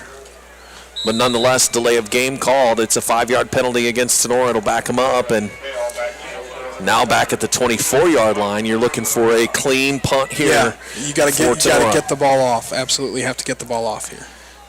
2 men back deep in a high snap. He's able to get a high spiraling kick. It's going to hit short. It hits live. It's live. And it will be recovered by Tinora. One of the men down on coverage, and a big heads-up play there for the Rams. And that was Trenton DeLarber. Said that name quite a bit tonight. I tell you what, the Liberty Center really blocker with his back to the ball. It clipped him right on the arm and fell right down into DeLarber's lap, able to recover. And that works like a pass play for Tinora right there. 38 seconds left. Tinora still has 2 timeouts. Yeah, I mean. And now they've got a first down all the way down inside the 40 at the 37-yard line. And we're holding up a little bit here. It looks like the officials are discussing, and it was clear, I think, to everybody here that that ball hit a Liberty Center coverage man. Yep. Yeah, there's no doubt it did. All right, and there we go. First down for the Rams. They wanted to make sure. 37-yard line, 38 seconds to go. Tinora trails by 1. Graziana is shotgun formation, looks to throw, and his pass off the mark just a little bit. He was looking for Radzik. I think a great thought there. Working the sideline. Working the sideline a little bit. Yeah, it's what you're going to do here. 35 seconds. Still holding a couple timeouts. They have the ability to use the middle of the field. With 2 timeouts. With a couple stoppages, for sure. Graziani back to throw. He's looking for it all here. He's got a wobbly pass up, and it's going to fall incomplete. He was looking for Carter Gilliam. It's kind of caught there between Gilliam and Radzik. It looked like both guys could have converged a little bit there on the ball. tally on coverage out there on that far sideline, and just I don't know if it came out of the hand a little bit funny, but it kind of looked a little wobbly heading down the field. Yeah, it's a pretty safe throw from where the defenders were placed with his receivers. So he looks like he almost split the two in hopes that if one of them converges on there, they would be the only player that could possibly catch that ball. That was 6 points if it was caught. 28 seconds to go now. 3rd down and 10 for Tinora at the Liberty Center 37-yard line. And they will fake it. Graziani's going to keep it, try to get the first down with his own feet. And he's going to be short. It's going to be out near the 30-yard line, and the Tinora will burn 8 yards there. Tinora's going to burn one of their timeouts here. What do you think? Spotted at the 29, so give him 8 yards. So you've got a 4th down and 2 situation. A lot going on here. You look at the 29 timeout left, 4th and 2, 19 seconds. So we're dealing with the possibility. You got a couple. You got a 46-yard field goal. That's. You know, I don't know for sure what the long was last year. Yeah, I mean we for Jacob Bishop. We know how that goes. With high school football, 46 is a long way. Sometimes you got that player, and sometimes you don't. And there's not a whole lot of gray in there. It's pretty black and white. If you've got a kicker with that leg, you can do it here. But if you don't, you're in a good spot as Tinora anyway. Going for it here. With only 19 seconds and needing 2 yards, they're in a pretty generous spot. So here we go, 19 seconds to go, 4th down and 2. Graziana's going to throw, looking to go across to the sideline, and a pass high sails out of the reach of his intended receiver. He was looking for Carter Gilliam again, but it will be a turnover on downs. So Liberty Center will take over here at the 29-yard line. They've got 15 seconds to go. They're up by 1. I have to believe you're probably feeling good about maybe just running it up the middle a little bit and heading into the locker room. Yeah, I think so too. With only a timeout, 15 seconds, and all that field to cover, they're going to do what they know how to do here and hand it right off and see how it plays out. And they might just be taking a knee. Yep, they're going to just go and be happy with that. I think everybody's content to head into the locker room here. We've reached halftime here at Tinora. It's the Liberty Center Tigers 15 and Tinora 14. Brent, as you look at this first half, I know we mentioned it before, but not a clean start. If you're Tinora here, you have to feel great about the way that this half ended. But a lot of penalties, a lot of mistakes. But I think they did well, especially under first-year head coach Eric Becker. He's got to be happy with this first half. You've held, you're going in trailing 1 to Liberty Center in week number 1. Yeah, I mean you look at the crux of how we got here to this score. Liberty Center leads by 1 because of a mistake on the extra point that they converted into a 2-point conversion. And then you have the Rams on that side who react after the big play to start the game, gain that momentum, put a couple scores up, and held on pretty tight, forcing Liberty Center multiple times to punt the ball. So Tenora's done a great job tonight of capitalizing on mistakes by the Tigers, and if those are cleaned up from the Liberty Center end, you feel like this might be a little bit of a different feel to this game. Oh, we've reached halftime, our Straight Center for the Arts halftime show. We're going to take a timeout. When we come back, we'll get you some score updates. We'll talk stats. We'll check in with the band and all that coming up here at halftime on DC TV Sports.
Welcome back to Tinora High School. Josh Bush here with you on halftime, and again, Liberty Center is leading the Rams of Tinora 15-14, and marching bands making their way onto the field. Want to welcome up here in the press box with us Jake Essig, who is the new athletic director here at Tinora. First of all, good to have you joining us, but thanks for having us out here tonight. And couldn't ask for a better night for high school football. Yeah, it's the perfect weather for week one, for sure.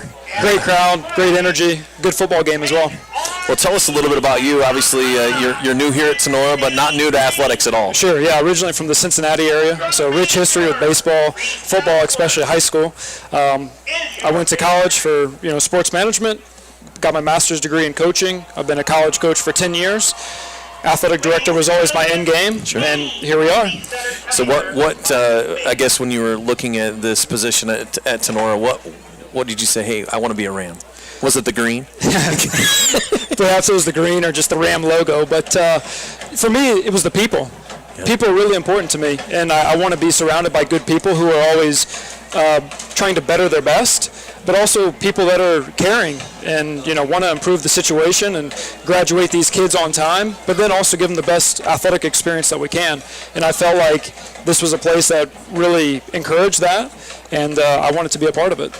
Well, you talk about the athletic program here, and we'll focus on that a little bit. But there's a rich history in not just football, but all these sports out here at Tinora of really having a pride in what goes on the field and off the field with these students. Sure. Yeah. Yeah, I mean, it's kind of in the blood, A lot of these kids, I'm not sure they have much of a choice other than they're bleeding green. Yeah. And, I think they have a supportive system at home. They got support when they're here. And I think that's why we have a number of kids coming out for multiple sports, which I love to see. Yeah. I love encouraging, multi-sport athletes and, great kids here.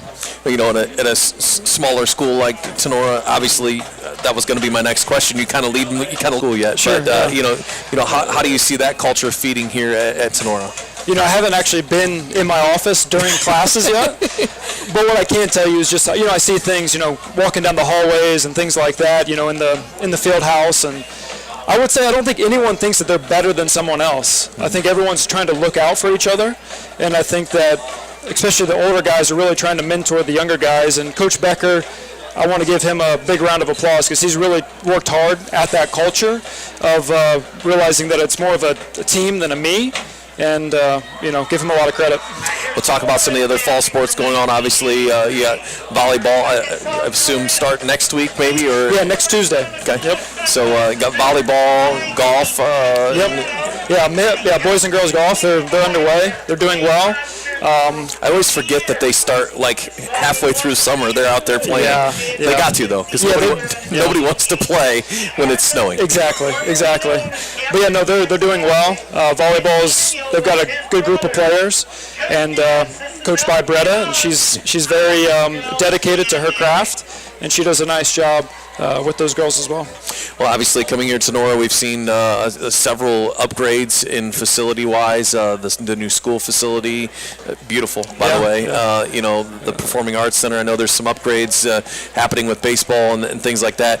This is an exciting time to be coming in here and joining the Rams. It is, yeah, it is. I was very impressed with the facilities here, and again, we're always trying to better our best here, and so we want to continue building on what we've already have and try to make it better. And so we're taking it a step at a time. There's some small things in the works. There's bigger things that we'd like to get done, but as you guys know, it takes time, and most importantly, it takes money. It sure does. It sure does. Yeah. Well, Jake, we appreciate you taking a few minutes with us. Thanks for having us out here. Yeah. And, Jake Essig, the new athletic director here at Tinora High School. We're going to take another time out here on our Strady Center for the Arts halftime show. We'll be back with more here on DCTV Sports.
Speaking of sunglasses,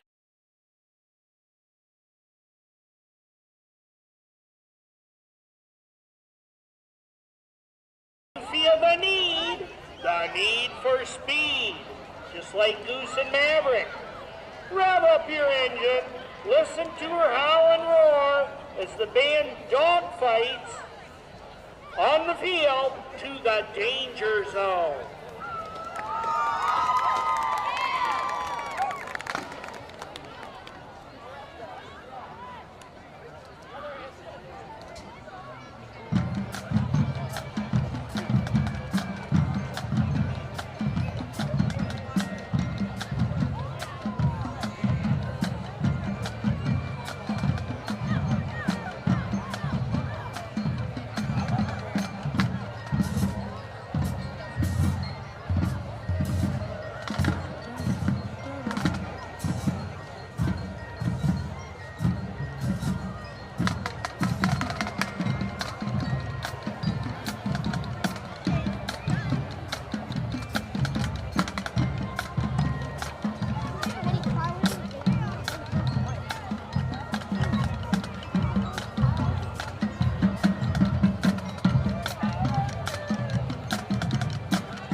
Welcome back to our Straight East Center for the Arts halftime show as we are again here at 15-14 with Liberty Center and Tinora.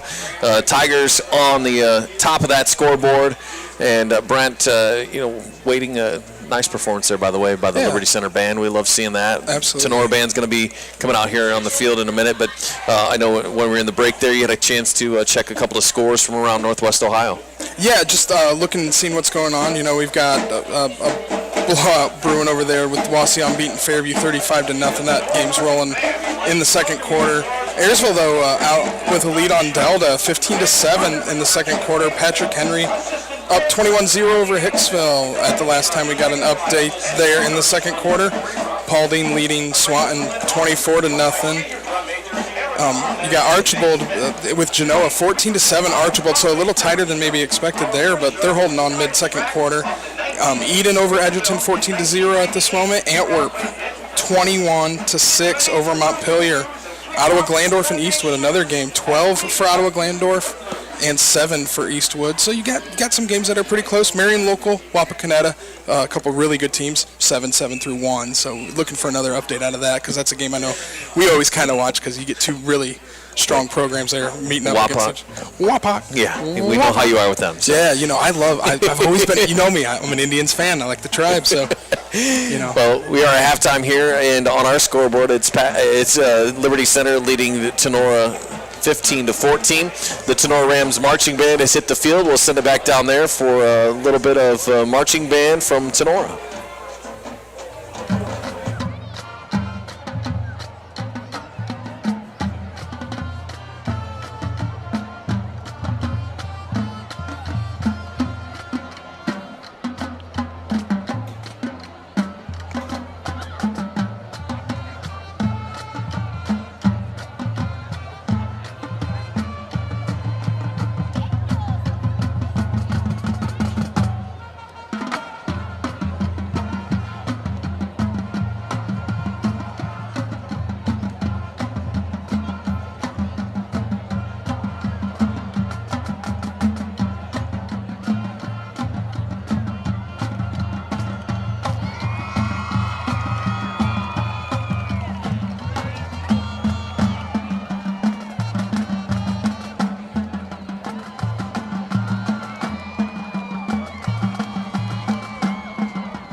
Changing styles from the upbeat pop of Footloose, we are now going to perform the title song from Broadway's longest-running show in history. A dark tale of love, jealousy, beauty, and redemption. Here is Phantom of the Opera.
We return now to the pop styles of 1960s R&B hits with the musical Hairspray.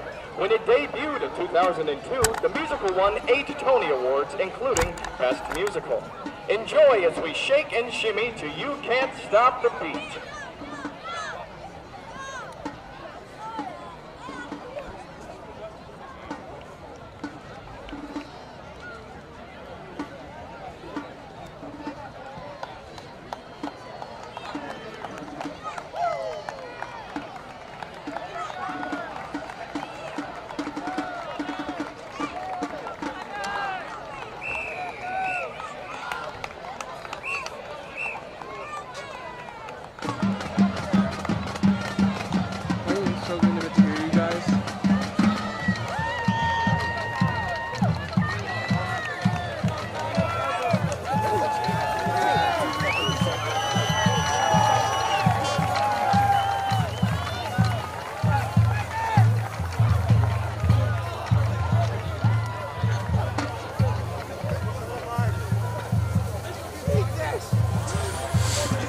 Halftime here at Justin F. Kressel Stadium. Josh Bush and Brent Rotten with you as the Tinora Marching Band. I'll tell you what, playing with a little fire down there too. Yeah, you see that? A little hazard out there on the field throwing the fire up. I tell you what, I couldn't do it. The only thing I see there is losing my hair. Yeah, well, you don't have any to lose, but I would end up in a hospital. You know, burn marks of some kind, lawsuits, all kinds of things. You're right. There isn't much. I'd set to probably have the grass on fire. Yeah. Nice brand new cut grass. Yeah, let's leave that up to the pros out there. So Liberty Center here with a 1-point lead. Let's take a look at some of those halftime stat numbers as the teams make their way back onto the field. Yeah, really big-time rushing attack if we're looking from the Liberty Center standpoint here to start off. Led on the ground by Colton Cruz, who's tallied up 60 yards already. Trenton Cruz, the brother there with 19, and then mixing up, you've had 5 carries tonight for Waylon Wentz, only totaling 6 yards, but he's had a couple of big first down carries in there. For throwing the ball on that side of it, Chambers with 2 big catches, had the big 65-yarder early, has the other completion there for 2 yards, and it's been pretty mute through the air for Liberty Center, with Miller completing just two passes out of 5. So, 65 yards on one play, 67 for the game. We've seen one big play. Outside of that, it's been pretty much a firm ground attack going on. On the Tinora side, you've seen a little bit more of a mixed bag there. Starting at the top with the rushing, both touchdowns punched in there by Gusweiler. He's standing on actually only 10 total yards. He has had quite a few carries, had a big 13-yard carry, but standing there with just 10 total yards, but 2 touchdowns. Gilliam's added 9. Graziani is at -5, a big 13-yard sack. He had another 8-yard run in there. But through the air has really been where they've been effective tonight. A little bit of a surprise to us. We're seeing not what we normally see out of Tinora, with a little bit more of a spread shotgun offense.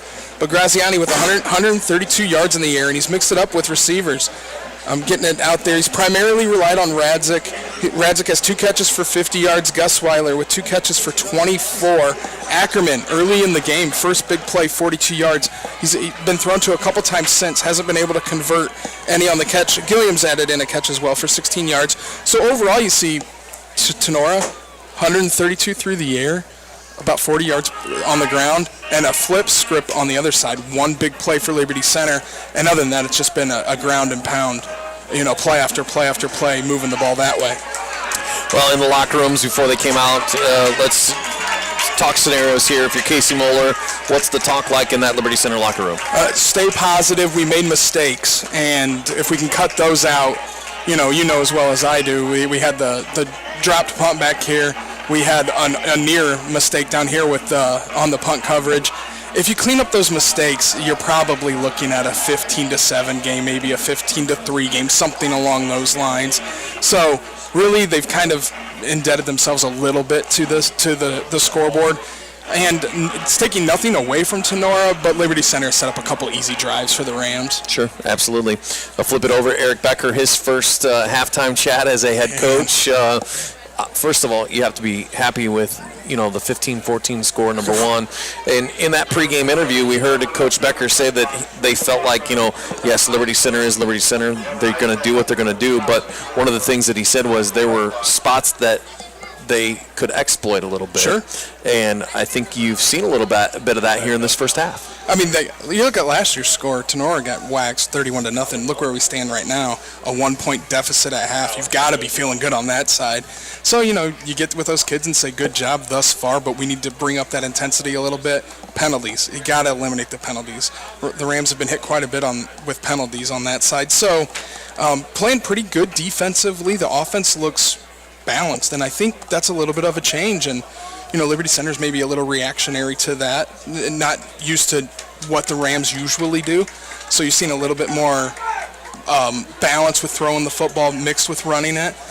So far, it's been a little bit of that what we expect, and a lot of bit of this is a little bit of a new wrinkle, new look. So it's been good. I think so too. Obviously. And I don't want to, not taking away from the successes of Tinora teams in the past, but when you talk to coaches that played them in, the playoffs and things like that, you knew what you're going to get from a Tinora offense. Yeah, you did. And you knew you were going to, not to say that they were one-dimensional, but there was a lot of times when they needed to throw, that's the only time they throw.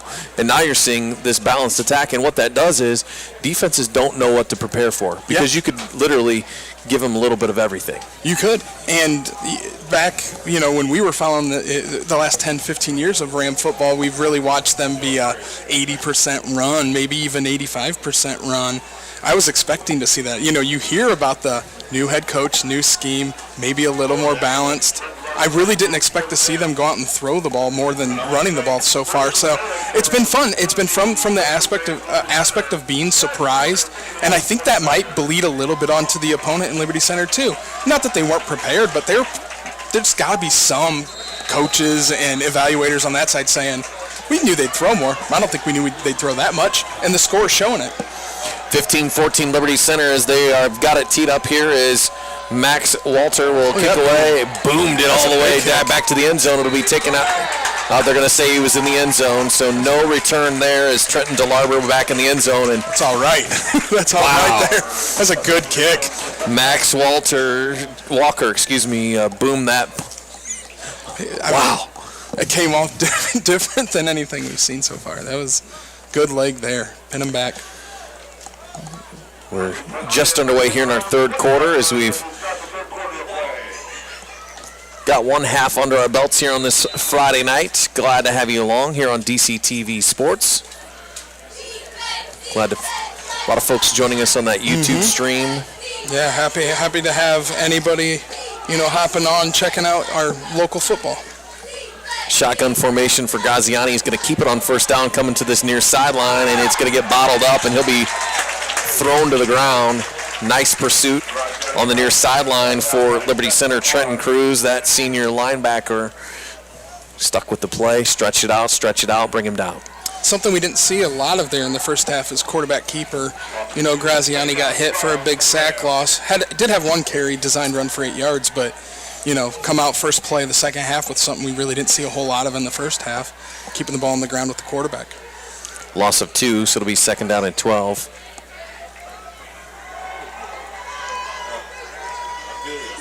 Shotgun formation. This is one thing that we're talking about, the difference in this offense, primarily out of the shotgun the entire game here for Tinora. I think exclusively. I think the idea of going under center is defunct now. It's gone. Extinct. Gusweiler, the ball carrier. He's going to go left side. He's going to get a few yards back. Xander Zeider on the stop for Liberty Center. Seen a pretty heavy dosage of Gusweiler running the ball. Brings up third, though, and long here, and you got to expect. And again for Graziani, he's looking deep. He's got 12 yards. He's got man-to-man coverage on that far sideline, and he overshoots his intended receiver. He's looking for Owen Ackerman again. We've seen that play a few times, Brent. We have. And this time for Liberty Center, much better coverage on that far sideline. It looked like it was Grady Miller over there. There's just a go route, and he got the edge. Ackerman early in the game got one of those for a big catch, and looked a lot like the same play going down the same side of the sideline there. But got a book in and missed on it, and now you're setting up for a punt. Jacob Bishop will stand inside his own 5-yard line to punt this one away. Liberty Center looking for good field position here. It's blocked. It's blocked and up in the air, and it will be picked up by Liberty Center. And they will have excellent field position. They brought the house on that right side. Tremendous special teams play there, difference-making play. Coming in on Bishop's left side, and they were able to force their way in. I didn't see who got the hand on it, but they're clean through the line and were able to get it smacked down. Huge turn of events here for Liberty Center. They will have first down and 10 at the 20-yard line. Short field, and again, we saw that for Tinora in the first half several times. Now it's Liberty Center's opportunity here. It's seeing if you can capitalize on a mistake right here. They're going to keep it out, and they're going to throw it on first down. It will be complete inside the 10. That was Colton Chambers with the catch. Nice throw there. I'll tell you what, there wasn't a lot of room there, and give props where they're due. Grady Miller threaded the needle on that one. Beautiful pass. And that will be inside the 10. It'll be first and goal now at the 7, so 13 yards on the completion from Miller to Chambers. I'll tell you, Chambers has been that go-to target when Miller has aired the ball out, now connecting 3 times there, and Chambers is up to 80 yards. First man through the hole, and he will be hit and knocked down. He's going to get up to about the 5-yard line. That's Trenton Cruz on that little fullback smash. Fullback smash for sure. 2 yards down to the 5. You definitely see with Trenton Cruz, he's usually the up guy there, and when he gets the ball, not necessarily looking like they are with Colton Cruz to bang on the outside and get chunk yardage. He's there in the middle trying to get 2, 3, 4 yards. A tough 2, 3, 4 yards. Positive yards going the right direction every time. Miller under center again, second and goal from the 5. It'll be the first man through this time is Colton Cruz, and he will be inching. We've got some arms up in the air, and touchdown is signaled by that referee on the far sideline. Tack on 6 more for Liberty Center, now 21-14. 9.5 to go here in our third quarter. And again, we talked about it. You get that turnover, the blocked punt, and it's what you do with it after that. They put 6 points on the board. For sure, Josh. You know, we talk about capitalizing on the other team's mistakes, and teams that are able to do that, you're going to find success. Tenora did it early in the game. Here, prime example of Liberty Center doing the exact same thing right back to them. Rosebrook's kick is on its way, and it is good. Plenty of leg. Plenty of leg. Plenty of leg. You're not joking there at all. So 22-14 now. Liberty Center, big way to start this second half. Yeah, you're keeping that one possession strike here for Tenora, so you know you could afford one. You don't want to get down and string those together. You know, for the Tigers, they want to do that. Tenora can't afford that. If you get down too far, the Rambos will be forced to go out there and throw the ball a little bit more, and when you become a little more one-dimensional, you know, it's easier on the defensive side to prep for the ball. But Tenora's had the short fields have been able to capitalize. When they've had to drive down the field, you know, they've put a couple together in terms of getting drives put together, but, you know, it's definitely difficult against that big defense and against that big front four to be able to move the ball and get the run going. 22-14, the Liberty Center lead now at 8. 9.5 to play in our third quarter. Good to have you along here on this week number 1 Friday night. DC TV Sports live here at Justin F. Kressel Stadium. And we're excited to be not only here tonight, but throughout the season, Brent. We're going to be having live high school football. We were at Defiance last night for that rivalry game. We're here tonight through DC TV Sports. There's no doubt, you know, getting some representation for the Defiance County schools. We've got good football over here, and we want people to see it. This one might go through the... Wow. Look at that. Oh, we got a little bit of action going on here. That is a kick. He could have about put that through the uprights. You know, I tell you what, pretty odd to find kicking exciting. That's been exciting. I notice our voices get a little louder when we see a boom like that. Max Walker just absolutely laying into that football. Banging. It might have lost a little PSI on that one. That's correct. Yeah, there's no doubt. So the Tenora will come out. They'll have it again 1st and 10 after the second straight touchback. Now trailing by 8, 9.5 to go, third quarter. Going left to right from our vantage point here. Shotgun formation will have 2 backs in the backfield, and they'll give it to the second man through. Trying to get a little bit of room there to run. He's going to get out towards maybe the 25. A lot of white jerseys there. Just suffocating the ball. Gus Weiler, the ball carrier. And they're going to say he made it out to the... I'm sorry, I thought he had... Couple yards there. Couple yards there. Yeah, there's no doubt. The angle here's a little... Same with... I was with you on that. I was like, I'm going to jump into a pretty manageable second down. Not so much. Second down and 8 after a gain of 2. I know it's playing it safe, but I like the idea of running the ball a little bit at least just to keep the defense sitting, you know. Right. You got to keep the box tight. Yeah. Graziani's got all kinds of pressure coming his way. He eludes the first couple of guys, and he is absolutely buried. Absolutely buried as Trenton Cruz came shooting through. I felt Give that. credit to credit there. Landon Bachelman pushing some guys around, made Graziani shift out to the outside of the tackle box, and it gave enough time for Trenton Cruz to shoot through there and absolutely buried Graziani. He had some daylight. You kind of felt like he was going to maybe get through the first attack there, hit the edge, and at least get some yards, but... He's back to pass, looking to throw. He's going to come near sideline into double coverage, and he throws it out of bounds. He was looking for Carter Gilliam. Nice coverage down the field by Cam Calley for Liberty Center, and just a tight spot to fit that football in. And again, a nice looking ball from Graziani, just a little bit outside, out of bounds a little bit too far. That's exactly my thoughts. Good looking ball, safe throw. He put it in a spot where your best case scenario is you can toe tap and snag that, but you don't have a defensive guy there to make a play. So albeit safe, a less convertible pass, but at the same time, he's not making mistakes. He's done a pretty good job against the Protecting defense. the football. Man, I tell you, they are fast to the ball and they are big. Last punt was blocked. This is a high spiraling kick, and it will be touched by a Tinora player at about the 50-yard line, so it'll be down back there. And you can see sideline instructing them, get out of the way. Stay away from that football. We've already seen this one once, right? Yeah, stay away from that football. If you're not going to get it, you get out of the way, and it did hit a Tinora player, I think about right in the head. Yeah, hit him in the helmet.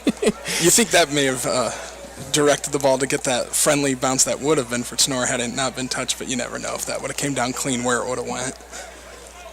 So they'll put it down right at the midfield stripe. So this is when you got to saddle up now. I mean, for Tinora, you got it. If you want to not, you got momentum swinging pretty heavy on the Tiger side here. So yeah, you need to step it up here. It's big. It's important. Huge possession for the Tinora defense, and on first down, there goes Colton Cruz on the left sideline across the 30. Down near the 30, excuse me. It's a big run. Big run on first down. A lot of daylight.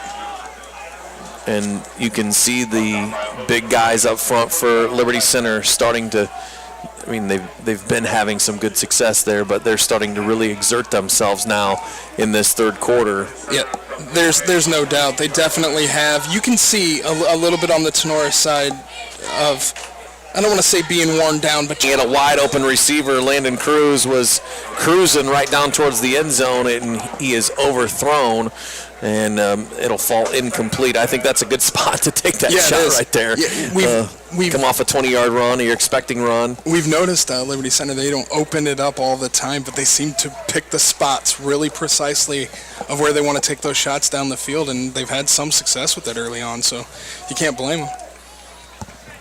Second down and 10 here at the 30-yard line. Clock stopped, 7:15 to go, third quarter.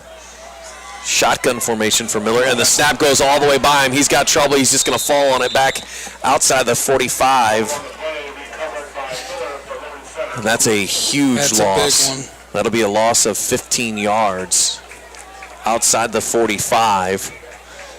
They're going to say back all the way to the 46-yard line. So lost 16 on that one. 3rd and 26 now. Clock spinning, under 7 minutes to go, third quarter. Big third down here now for this Tinora defense. We talked about this possession. Liberty Center kind of gave you a gift there with a bad snap. Let's see if Tinora can hold them here and force them. You got to feel like Miller's going to and he'll be hit and dropped at the 40-yard line. Nice open field tackle there by Hunter Bosselman. Safe play. A nice safe play. That was. Check that. Carter Radsick on the stop there for Tinora. Bring up a. Now, if you think about this, Brent, they started this possession at the 50. They had a 20-yard run on first down, and they're at the 40-yard line. So if you're Tinora here, you're forcing a punt. This is a good. It's a good defensive series here. You'd like to have a good return here to get yourself out. You don't want to get pinned back too. There's no doubt deep. you're going to have a shot at that, but if you can get that over the head and into the end zone, you're going to feel all right. There you go. So touchback, and they'll start for the third time in this half. We've had two boomed kickoffs out of the end zone and a touchback here on that punt by Max Walker. The Liberty Center had, punching the one in early to grab that lead, push it up to 8 points. It's been a little bit of bend but don't break for the Rams. And, defensively, give up a big play, get a big play in return, helping them out, and you're still at the little hit him in the mouth with a big pass play early. Graziani, shotgun formation, 1st and 10 from the 20. Under 6 minutes to go here in our third quarter. And they'll keep it with Graziani again on this near sideline, and nothing doing there. Beautiful open field pursuit by Zach Weaver. And then coming up from the linebacker spot, Colton Cruz finishes them off. And we saw that. They tried that to open up the third quarter. And defended very well here by this Liberty Center defense. For sure. As good and as athletic as Graziani is, and he definitely is athletic and quick, the big guys on the outside for Liberty Center, even the edge guys, will just shuffle out a little bit, and we're able to close that gap and hit them for a loss. They lost 3. Tinora still in the huddle. Play clock's at 10. They're going to have to hurry to the line here. Game clock approaching 5 minutes. Play clock at 3. They'll get it off, and they'll hand it off up the middle.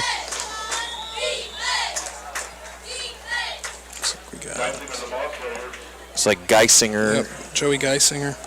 Saw a little bit of him early, but haven't seen a lot of Joey as of late. Getting involved. Got the 3 yards back, so it'll be a 3rd down and 10 here. 3rd and long, and I tell you what, Tenora's just had no luck getting out from the 20-yard line in the second half. It feels like the element of surprise with them throwing the ball, or, when they were doing it early on in drives, they were having some success. When they get into these positions where they've probably got to air it out, Liberty Center's locking down on defense. They'll come out with an extra defensive back. They're going to come back across the field. He's got a wide open receiver, and he gets absolutely drilled. Helmet on that. Interesting. Caden Radzik was hit as the ball went to him. Kind of looked from our vantage point like there was maybe a forearm to the helmet. There's no doubt had a little bit of a hit to the head there. Now they have changed the defenseless receiver rules this year, but I don't think that would qualify quite where that would be. I wouldn't get into. That was definitely Semantics. It was a tweener. It was a tweener. You could see it called both ways. Nonetheless, it falls incomplete in another punting situation here for Tinora. One of them already blocked down here at the end zone. Same spot. Very similar spot. Nice low end kick, and it's going to hit and bounce. It'll take a Tinora hop, and it's going to be picked up late. Wow. Risky. Ill-advised. Risky play.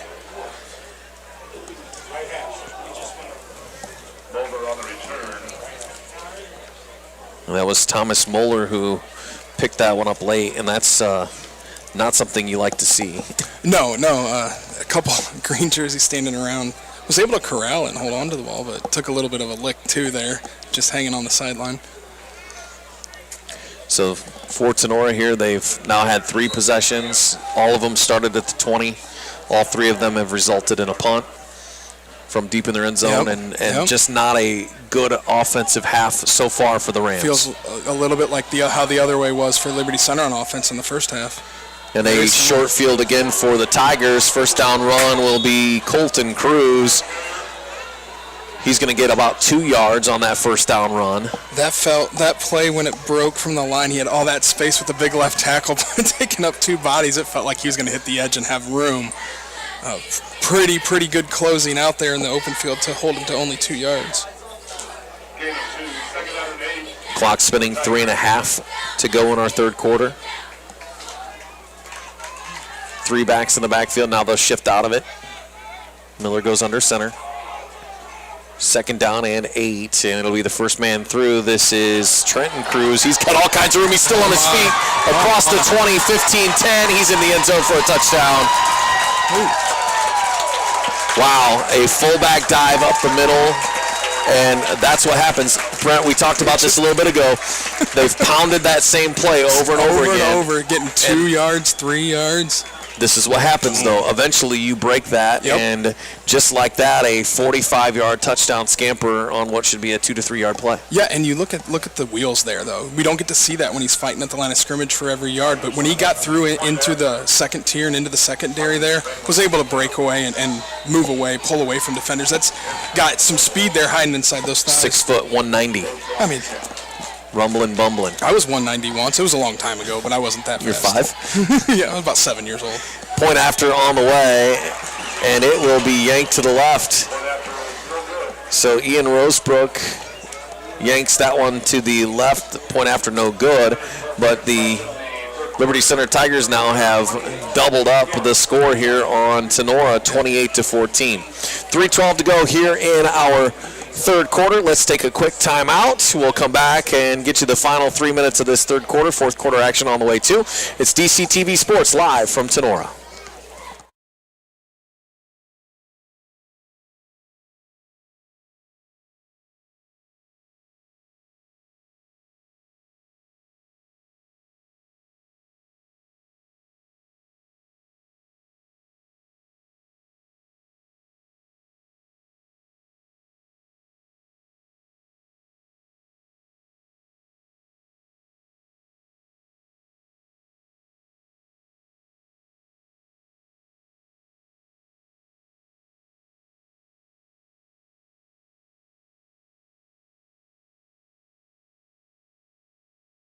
Cressel Stadium. It's week number 1 of the high school football season, 29th meeting between Liberty Center and Tinora. Tigers on top here, 28-14, with a little over 3 minutes to go in our third quarter. I'm kind of excited to see this kickoff again. Yeah. We've had 2 of them. We had the missed extra point there that you missed it, but it still landed. We went way past the running track out there, and, Well, that was Rosebrook. Oh, wow. This is Walker. Oh, they got a couple bangers, a couple big legs. This is the punter / kickoff guy, Max Walter, Yeah, we and get he it. booms another one. We get it. Look at that. If he puts it through the uprights, can we just give him 3 points? Yeah, at least one.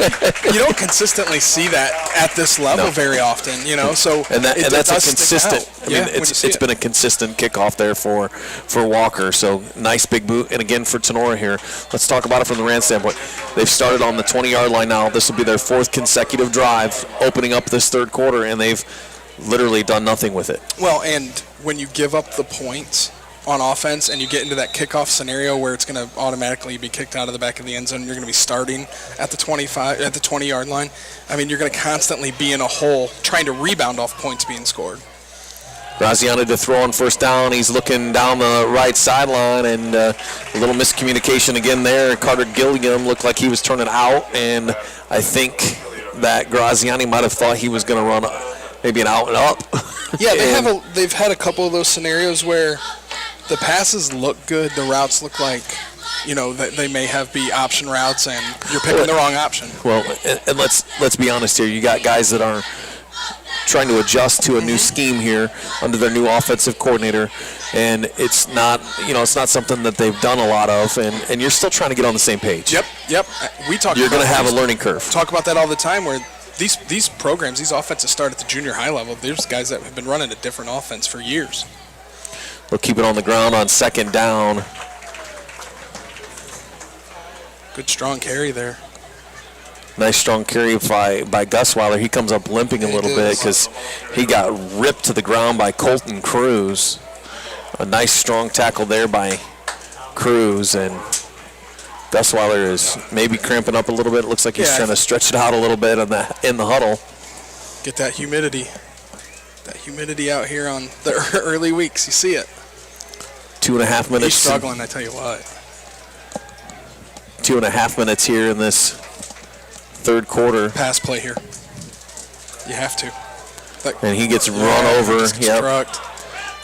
Graziani's got a wide open receiver, but he's got 2 defenders down there as well. And an interception. Landon Cruz kind of timed that one up. Almost into triple coverage here. Graziani again rolls out, and when the play takes that long to develop, you're a lot of times going to have some trouble. You're in a position there where we could see it on the field. Gusweiler, the running back, wasn't going to be providing a whole lot on that in terms of protection or the ability to carry the ball. Graziani rolled out and he knew he was chucking.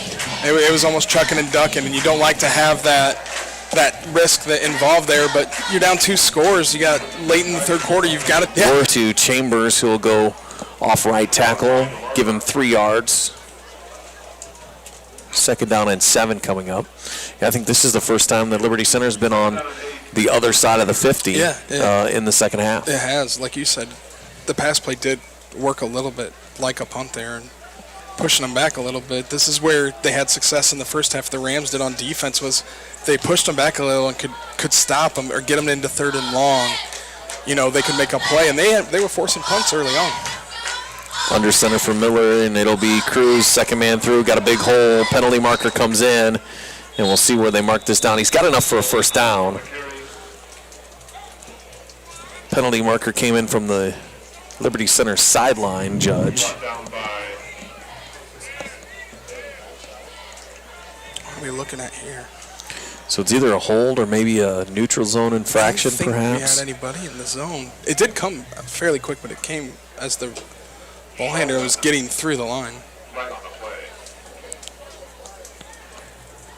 If the play stands, it should be enough for a Liberty Center first down. Oh, it's going to be a illegal block on Tinora. Okay. Block below the waist on Tinora. So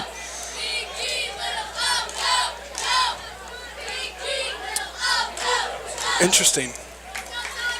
So this will add on to, now with the new spot rules, is it spotted from, nope, they're going to mark it off there. There you go. Okay.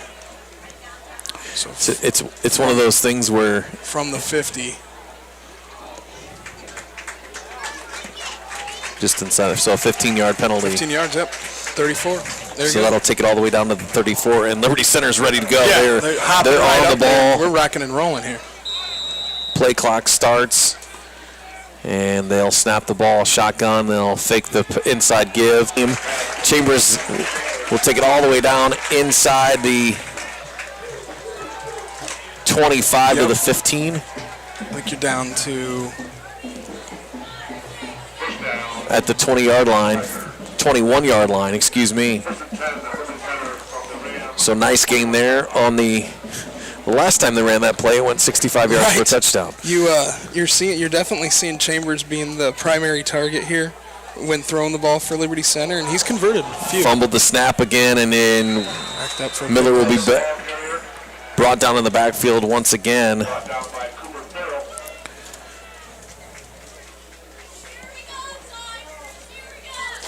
Final minute of our third quarter, 28-14 Liberty Center.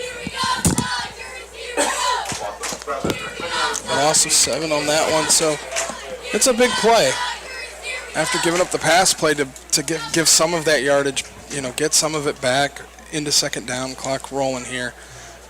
So you're at the point where one more score for Liberty Center, and this is going to be a tough mountain. So big time stepping up for the defense needed here.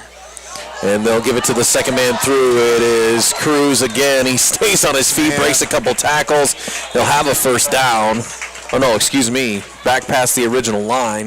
Yep. I think he's going to be down towards the 15-yard line. So get about 13, I believe. And that'll be the end of our third quarter. Liberty Center 28, Tinora 14. We've played 3 quarters here at week number 1 at Justin F. Kressel Stadium. We're going to take a timeout. When we come back, your fourth quarter is next on DCTV Sports.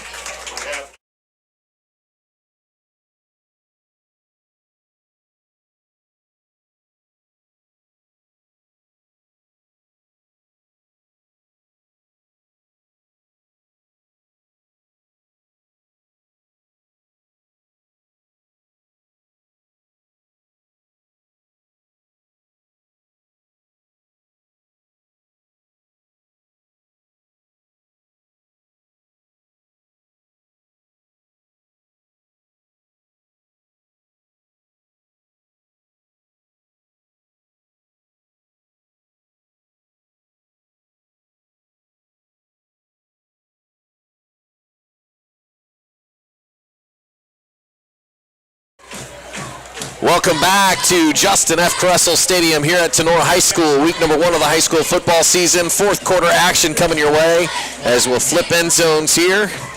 Haven't had a lot of action down this section of grass in the second half. Tinora trailing 28-14. Liberty Center with the football and driving again. And well, this is a huge third down for the Tinora defense. This is a big play. This is a very big play. A conversion here, and even more so if Liberty Center is able to knock the ball or push the ball in the end zone here on this drive. You got to believe.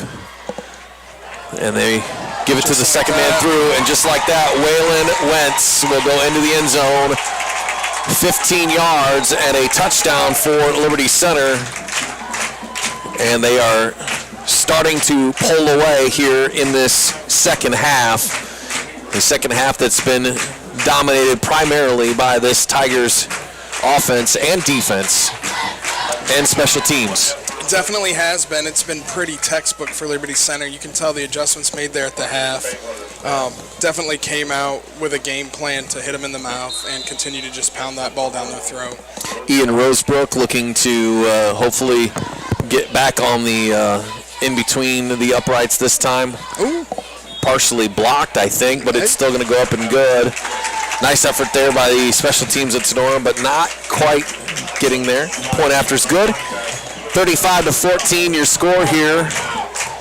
Well, Brian, obviously, for Tinora here, and we talked about this in the pregame show with Coach Becker, finding some depth? Is it a matter of, maybe they're getting worn down a little bit in the second half, and we've seen some fatigue. We saw some cramping there a little bit. Obviously, early in the season, conditioning is an issue for everybody. Sure. But for Tinora here, I think it's important for them to kind of settle back down. They need to put something together here on the offensive side, because we've seen every one of their possessions has started at the 20, and they haven't gotten past the 20 pretty much on any of those possessions. I tell you, you mentioned conditioning early in the year. I don't think that's as much of it as there's just the second layer, of depth getting in there is just a little bit undersized, a little bit inexperienced.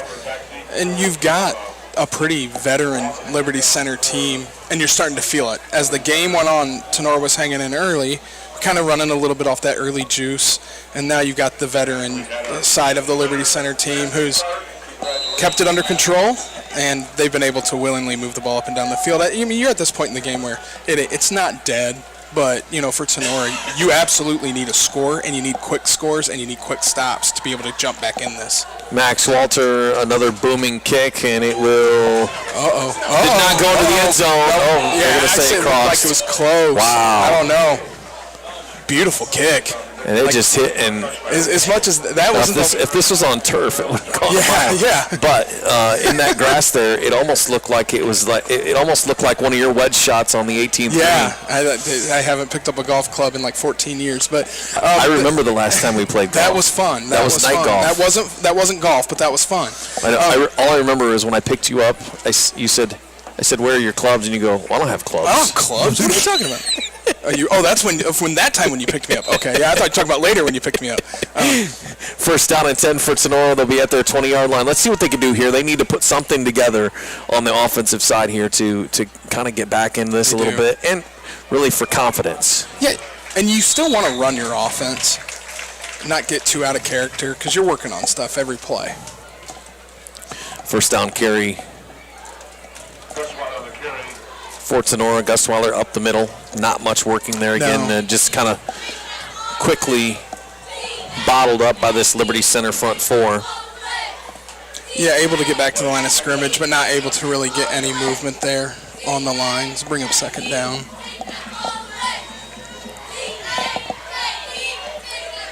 Shotgun formation again.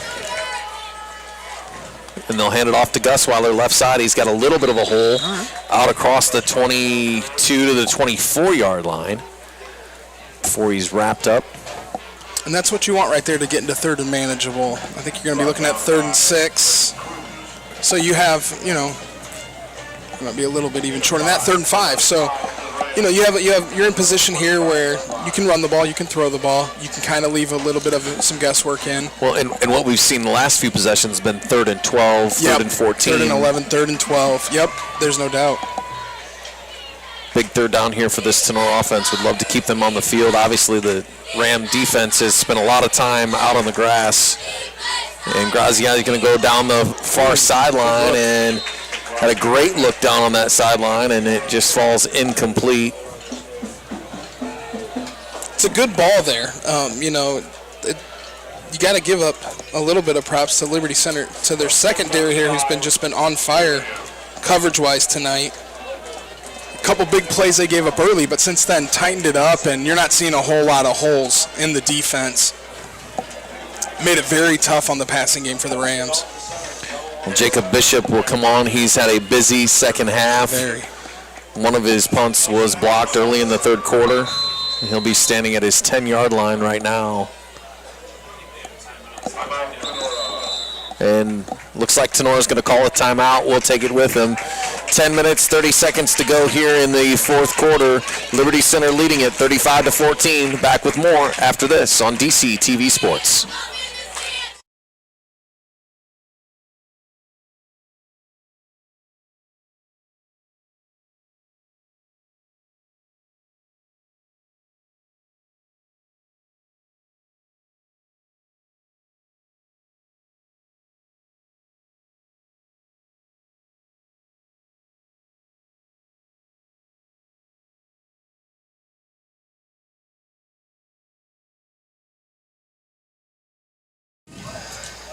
Fourth quarter action here at Justin F. Caressel Stadium. Josh Bush, Brett Routen with you. Week number 1 of the high school football season. 35-14 is a fourth down here for the Rams. Punting situation again. Bishop standing at his own 10-yard line. He'll boot a nice big kick, high spiraling kick, and it will send the receivers all the way back to let it die down inside the 35-yard line. It's a good kick there. Beautiful punt from Jacob Bishop. And the Rams really defensively needed this. They stretch the field out a little bit here and, force Liberty Center to make a longer drive.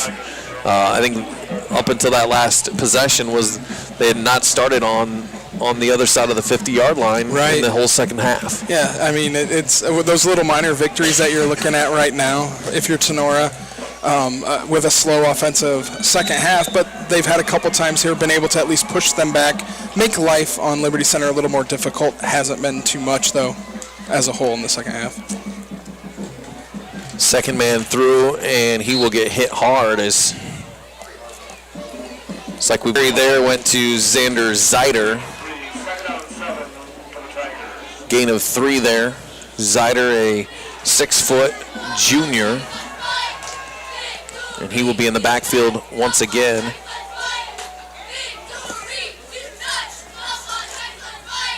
Going to be the first man through. This will be Thomas Moeller, 5'11" sophomore, checking into the game. And we've seen him a little bit on returns tonight. Sure have. So Moeller will get a carry out across the 35 to the 38-yard line, excuse me. Yeah, you said we're definitely seeing a little bit of the second string come in, and we talked about this a little bit with the team last year. A lot of those first stringers this year were the guys coming in right now at this point last year. Amstutz under center, toss sweep, right side, and a nice second effort there as Zeider able to go across the 40-yard line. He'll have enough for a Liberty Center first down. Good second effort there. Initially hit behind the line of scrimmage, and you thought maybe Tinora would be getting their defense off, but Zeider able to make a second effort and stretch it out. You're not seeing really a couple quick run plays here. A whole lot of difference with the jersey numbers. The only thing that's different, they look very similar to the Cruz combo that was in there earlier. Amstutz under center here on 1st and 10. Second man through, this will be Moeller. He's got room to go, cuts it back across the 50, and he'll be knocked down there. Caden Radzik on the stop for Tinora, but a nice gain there. Give him 7 to the Tinora 49. And a nice looking run there for Moeller. Steady diet of handing the ball off. I think on the Liberty Center side, that's pretty much going to be the bulk of what we see here going out. I'm getting those new blood in there, get the guys who haven't got hit much tonight, get them in there, take a couple licks, and at the same time get some yards and get some experience. Second down and 3, first man through, and he's got a big hole. Xander Zeider barrels down near the Tinora 40-yard line. Officially spotted at the 41, give him 8, but it's good enough for a Liberty Center first down. And even, Josh, even these guys are all getting chunk yardage. Zeider and Moeller, they're just, so far had alternated back and forth. Let's see if they do that again here, but they're getting 5, 6, 7, 8 yards per carry. See if Tinora opts to get some fresh bodies out there. Plenty of these starters still in for the Rams. Moeller with it on the right side, and he'll get wrapped up and dropped. Gain of about 1.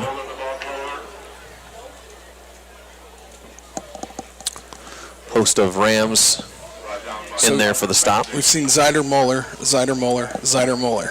So the play call here, so sticking right with that, just bread and butter. Ain't a whole lot. Simple. And it's effective. You still got to stop it. Yep.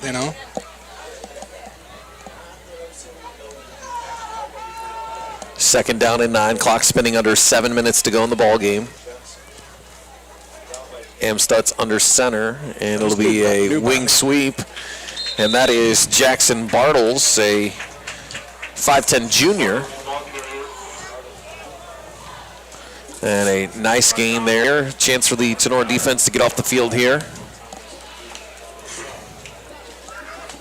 Yeah, this is one of those little, you're shooting for a little bit of a moral victory here. Try to get a stop and see if you can get the ball back and make a late push, get some more points on the board. Nice run here by Moeller across the 35 down to the 33-yard line. He's going to be about 2 yards shy of the first down, and we'll see what Liberty Center elects to do here. Up by 21 with under 6 minutes to play in our fourth quarter here at the Tinora 32, 33-yard line. What do we think? 4th down and 2 here, and looks like they're going to go for it. Amstutz will come under center. Toss sweep to the far sideline, and a lower of the shoulder. I don't know if he got there. It's going to be close. It's close. I think he's going to be a yard short. Xander Zyder, the ball carrier. It'll depend entirely on the spot here by the official. Came in from that far sideline. Looks like they're marking him at about the 31. 2, maybe 32. And I think we're going to have this is our first measurement of the season. Yeah, it is. Yeah, we didn't see this at all yesterday. Going to bring the chains out. I don't know what that chain gang crew down there. It's a rough crowd. That is. I think I saw Jay Hornish down there. What's going on? I think they were letting him spot it. Oh. Yeah. What? Wow. Yeah. Risky. Dangerous for anybody. Oh, boy. So we'll get the chains out there, and we'll see what the measurement looks like here.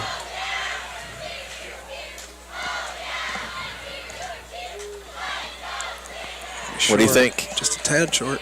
Going to be a bit short there, yep. Those are the football lengths. Yep, I was going to say about, it looks with my vision about 2.7 inches short, so right about there. Well, that's reassuring. So what you're saying was they're 5 yards shy. Yeah, it was about 11 yards. I don't know. Were they? Is the game still going on? Oh, no. Tinora defense makes a stop there. The Rams offense will come back onto the field here. Looks like they will stick with their starters. Obviously, you're only down 3 scores here. A quick touchdown, you could change the tide a little bit here. There's no doubt, but second half has not been friendly to this Tinora offense. This falls a lot in line with not been a very productive half. There's still plenty of things to work on. Might as well this is good practice time here. That's really what it is. And we have a false start penalty against the Ram offense, so that'll back them up 5 yards. Not a good way to start the drive. Nope. But again, you've seen a lot of positives from this Tinora offense throughout the night here tonight, and defense, both sides, but focusing on the offense here tonight. And like you said, there's some kinks to work out, I think, timing and getting on the same page, quarterback, receiver. But you install a new offense like this, and you're going to have that learning curve, those growing pains. Yeah, game action, getting good game action when you're trying to run timing on pass plays. It's not just going to snap a finger and happen. Gus Wilder, the ball carrier on first down. He's going to have, I believe, a gain of 3 down to the 34.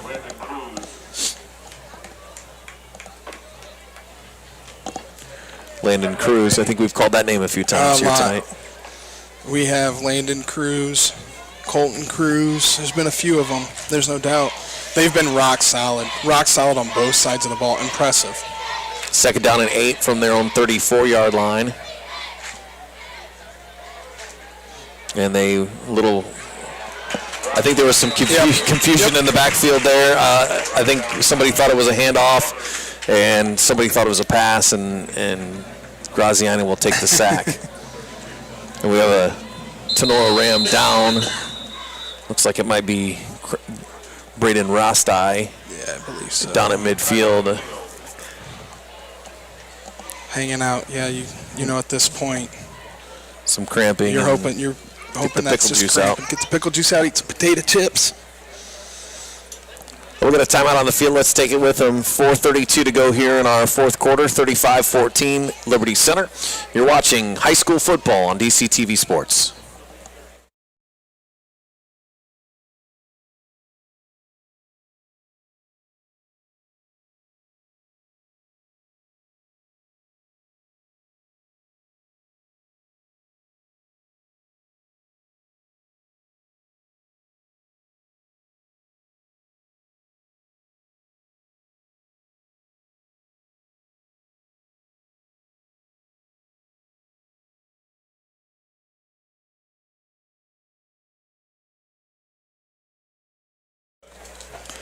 Welcome back to Justin F. Kressel Stadium. Tinora looking at a 3rd down and 10 at their own 32-yard line. Under 4.5 to play here in the ball game. Graziani's going to come near sideline. He's got a receiver and just overshoots the intended target. He was looking for Brady Gusweiler, who kind of came on a crossing pattern. Nice coverage there from Liberty Center. Kyler Kern out there for the Tigers. Yeah, it's been a struggle through the air this half for Tinora, no doubt. Just looking at stats here, they're still sitting on 132 passing yards, so they haven't had a completion here in the second half. When you're going to struggle offensively to do anything if you're trying to mix it up and you have one dimension just not functioning. And then you're running into the teeth of a Liberty Center defense with a huge front 7. Quick to the ball. High spiraling kick from Bishop. It'll be fair caught at the 35-yard line. Nice job there by Thomas Moeller to haul that one in. Gusweiler still running into a little bit of tightening up here. You can tell he's fighting through it tough, but a 4:13 to go here, and obviously I think you're likely to see, again, some new faces out here. Yeah, I think so. For the Liberty Center offense. Looks like we're going to have some fresh jerseys out here for the Rams defensively as well. So it'll be 1st down and 10. 4:13 to go here in our ball game. Liberty Center in control. Amstutz will be at quarterback, under center again for the Tigers. Drops the snap. He falls on it. I think he was able to get it back. Yeah, I think so. Looked like it fell right underneath his feet. Just a little bit of a miscommunication there. So no gain as Amstutz will fall on the football at the line of scrimmage. Stick around. Coming up, our post-game show. We'll break down the highlights from tonight, and we'll take a look at some stats. We'll see if we can't get down on the field and check in with Coach Moeller. Tale of two halves for sure. Thomas Moeller, the ball carrier for Liberty Center, out to the 40-yard line. Gain of 5, 3rd down and 5 here as the clock continues to roll. Under 3.5 to go in the ball game. See that steady diet that we've seen all second half and most of the game. We could see it almost looked like Liberty Center was trying to do too much on offense in that first half to start the game, and it just wasn't working for them. And they settled down, and you just go back to what works. Yeah, I think the biggest difference in the two halves for Liberty Center is mistakes. They haven't turned the ball over in this half, and it's not given Tinora opportunity to capitalize on those turnovers. They've played really consistent, good football in the second half. They did in the first half. Just you make a couple mistakes, and that's why 14 points are on the board for Tinora. Sustainable drives have been pretty few and far between on the green side, but the clock control and the ability to move up and down the field, you see it with Liberty Center. There's experience there, and there's a game plan there, and it's going to be tough to defend. Max Walker back on to punt, and it's miffed. He touched it, but luckily enough, it went off a couple of guys, and for Tinora. 26 there for the Rams. That was 24. 24. Josh Lieb. I tell you what, made a mistake and made a great play. With the defender barreling down on him, he knocked him out, which allowed his teammate to jump on top. Lieb was the one, that fell on it. So it was 20. I thought 26. I tell you that's. Little heady. Little heady. Down there. The return man. Play. And you're right. I saw that too. It went right through his arms. Right through his arms, and then he had shoulder. He had enough wit about him to realize that if he blocked that guy from Liberty Center, that if you'd have bent down to pick the ball up, you'd have ran over, and he threw the hit instead, which allowed his teammate to recover. Shotgun snap here for Tinora. It's going to be Llewellyn there as we speak of him. So nice first down run there for Llewellyn. Trying to see who the new quarterback is for Tinora. It looks like Owen Farrell, a 5'10 freshman, Heyo. be taking the snaps here for the Rams in the closing minutes of this week number 1 high school game. High snap, he's able to control it, gets it down, and it's like Llewellyn again, the ball carrier. Yeah, Farrell, I saw him pop in a little bit there and play DB on defense, coming in and playing quarterback for freshman to be out there. It's first opportunity, first game. First game under the lights on Friday night. And gets in. I mean, he's got to be pumped for that. Second down and 4 here for Tinora. Minute 3 rolling on our game clock.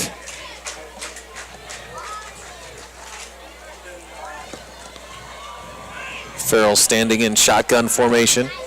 He's got Llewellyn to his left, and they'll just hand it off up the middle once again. He's going to have enough for a first down across the 40-yard line, across the 30-yard line to the 32. So Tinora able to move the sticks here late in the game. 40 seconds and rolling. Liberty Center going to walk out of here with their first win, and again, increasing this margin of victory. 29th meeting, be increasing their lead in this series to 23-6 against Tinora. High snap as Farrell gets it down. Llewellyn is the ball carrier out near the 34-yard line, and that should do it for this one here. 10 seconds on the clock, and I don't think... No, I think that's going to wrap. I think that's going to wrap it up for us here. Yep. Final score from Tinora tonight: the Rams fall to Liberty Center, 35-14. Stick around. Our post-game show coming up next on DC TV Sports.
When we were off a tale of two halves here, honestly, actually 2 nights in a row we've had a tale of two halves. Similar. But for Tinora, came out really strong in that first half, able to capitalize on some mistakes that Liberty Center had, and then in the second half, Liberty Center just kind of said, "Listen, this is what we do. This is how we play football," and they just did what they do.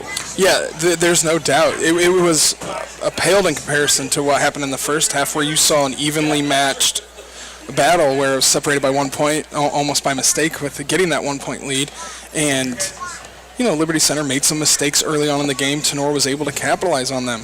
They just weren't there in the second half. It was a near flawless played half. And you could tell a little bit of adjustments were made, the focus on just sticking to the ground. And I do like Liberty Center's game plan of coming out, hey, first play we're going to throw the ball. Right. We're going to have a pretty steady diet of running after that. Yeah. After that, so it worked. And sometimes you can overthink it a little bit. Sure. And maybe it was, maybe it was a little bit of, we know Tenora's going to change up what they're going to do, so maybe we should change up what we're going to do. Look a little different, right? But like we know, the bread and butter of this Liberty Center team is they've got the big bodies. Yep. They have the ability to push guys around, and that's what they do. Yeah, tough team. They're tough. They're fast, and they're big. You get all that combination. The lines are what both sides, offensive and defensively, the lines are what controlled this entire game. And you saw when Liberty Center kind of smelled blood in the water and were able to put their foot on the throat and just step on them. That's exactly what they did. You don't take too much away from Tinora. I mean, they played a good game in the first half. They didn't throw the ball well in the second half. Defense was worn out. There's those things. They come. But it's a team, they lost 31-0 last year. This is a little bit of a different game. That's a 21-point loss that doesn't feel at all like a 21-point loss. It feels a lot closer to that. All right, Brunswick Ice Center post-game show. Let's take a quick timeout. We'll come back. We'll check stats. We're going to maybe try to get a word with Casey Moeller as we roll on with our Brunswick Ice Center post-game show here on DCTV Sports.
Welcome back here. Final score 35-14. Liberty Center, your winner here tonight, as our Brunswick Ice Center post-game show rolls on. Josh Bush and Brett Rowden, as we will eventually get down and have a chat with winning head coach tonight, Casey Moeller. Yep. But let's take a look at some final numbers here tonight from this one.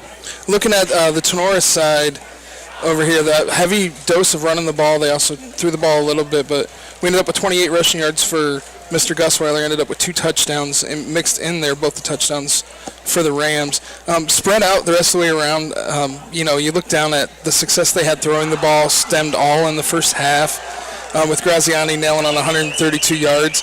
Spread out the receivers. Radzik had 50 on a couple catches. Gusweiler had a couple catches too as well for 24. Ackerman a big catch for 42. Going over to the Liberty Center side, it was a run, and more run. A little bit, if we jump to the passing game, which you see Miller was able to complete on 4 passes for 94 yards, all 94 yards. He also added 6 on the ground, but it was the big two Cruz carriers. Colton Cruz ended up with 87. Trenton Cruz ended up with 66. Waylon Wentz also 21 yards. So they mixed up a lot in there. A couple of the second-tier guys ran through as they brought in the second unit. But overall, just a good, clean performance and good play on both sides. You look at, I was really able, Weiler punching in a couple, the 2 touchdowns as well. Helps him on that side. For Liberty Center, you got a host of Tigers tonight that, I'll throw something out here first before we get into that, but because they don't get enough love, but the offensive line those guys. Liberty Center, I tell you, when you've got 6'4", 265, 6'2", 230, you got 5'11", 220, 5'11", 200, and 6'1", 240.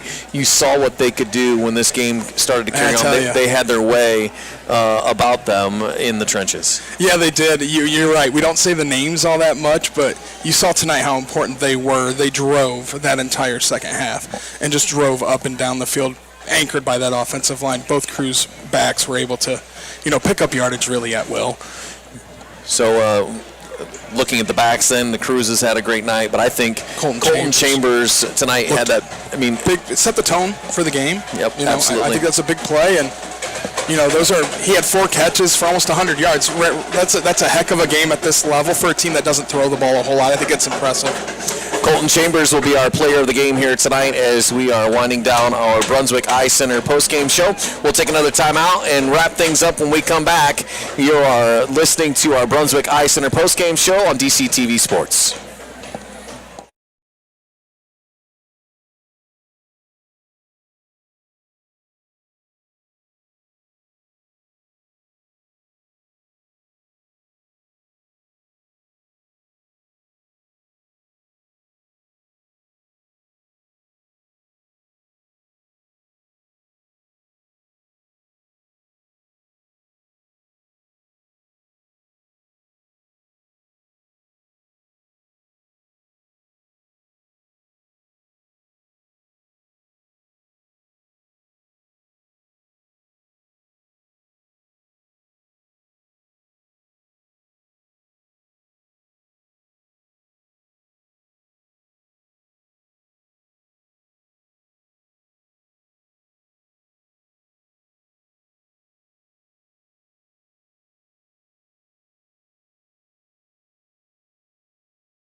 Welcome back to Justin F. Kressel Stadium, Josh Bush, as we are winding down with our Brunswick Eye Center post-game. And again, a big win here tonight for Liberty Center as the Tigers knock off Tinora 35-14. We've sent Brent down onto the sidelines, or onto the middle of the field to hopefully get a couple of words with Casey Mueller, the head coach of the Liberty Center Tigers. And obviously, after a big win like this, everybody wants to talk to the head coach. So we'll be sending it down to Brent here in just a few seconds to get some closing words from Coach Mueller. But, you know, again, this is a team that you look at with the Liberty Center Tigers who, again, they started this game. They started this season coming off a beautiful win. They had their most wins in the entire year. Last year, they set a school record with 14 wins. They had their 8th regional championship, and they win here tonight 35-14, winning the 29th meeting between these two teams and taking a even bigger commanding lead in the series, 23-6. We've had down to the sidelines with Brent Routon as he's been with the winning coach, Casey Mueller, Liberty Center Tigers, and we will send it out to Brent as we talk to Casey Mueller. Field with Coach Casey Mueller. Just want to talk to you real quick about coming off a First half, I thought the second half. in terms of adjustments made at half. What was the mode like in the locker room, and you know, how were you coming out and rallying the guys up to get going? You could definitely see a dramatic change coming out in the second half and really controlling the line of scrimmage and so forth. Well, we cleaned up some blocking assignments where we were making some mistakes, simple things that, we shouldn't do. But, once we got those cleaned up and we got the backs reading those blocks a little bit better, hitting the holes where they were, our offense kind of took off. And then we made a couple plays in the pass game that loosened them up, I think, a little bit. And, It really helped us generate some points there, and then our defense fed off of that as well. Absolutely. Just talk real quick, a couple things on, made the adjustments in the second half. What are still a couple of things you're going to look to improve on this week in practice going into next week? Well, we made some special teams miscues that we got to really clean up. Offensively, we had, some bad quarterback center exchanges and things like that, as we go on, we can't do. We've got to clean that up and hopefully just get better. Great. Just wanted to knock a few out and say good job and congratulations on the win. And I appreciate everything, we appreciate everything on your behalf, and, good job tonight. Thank you. Thank you.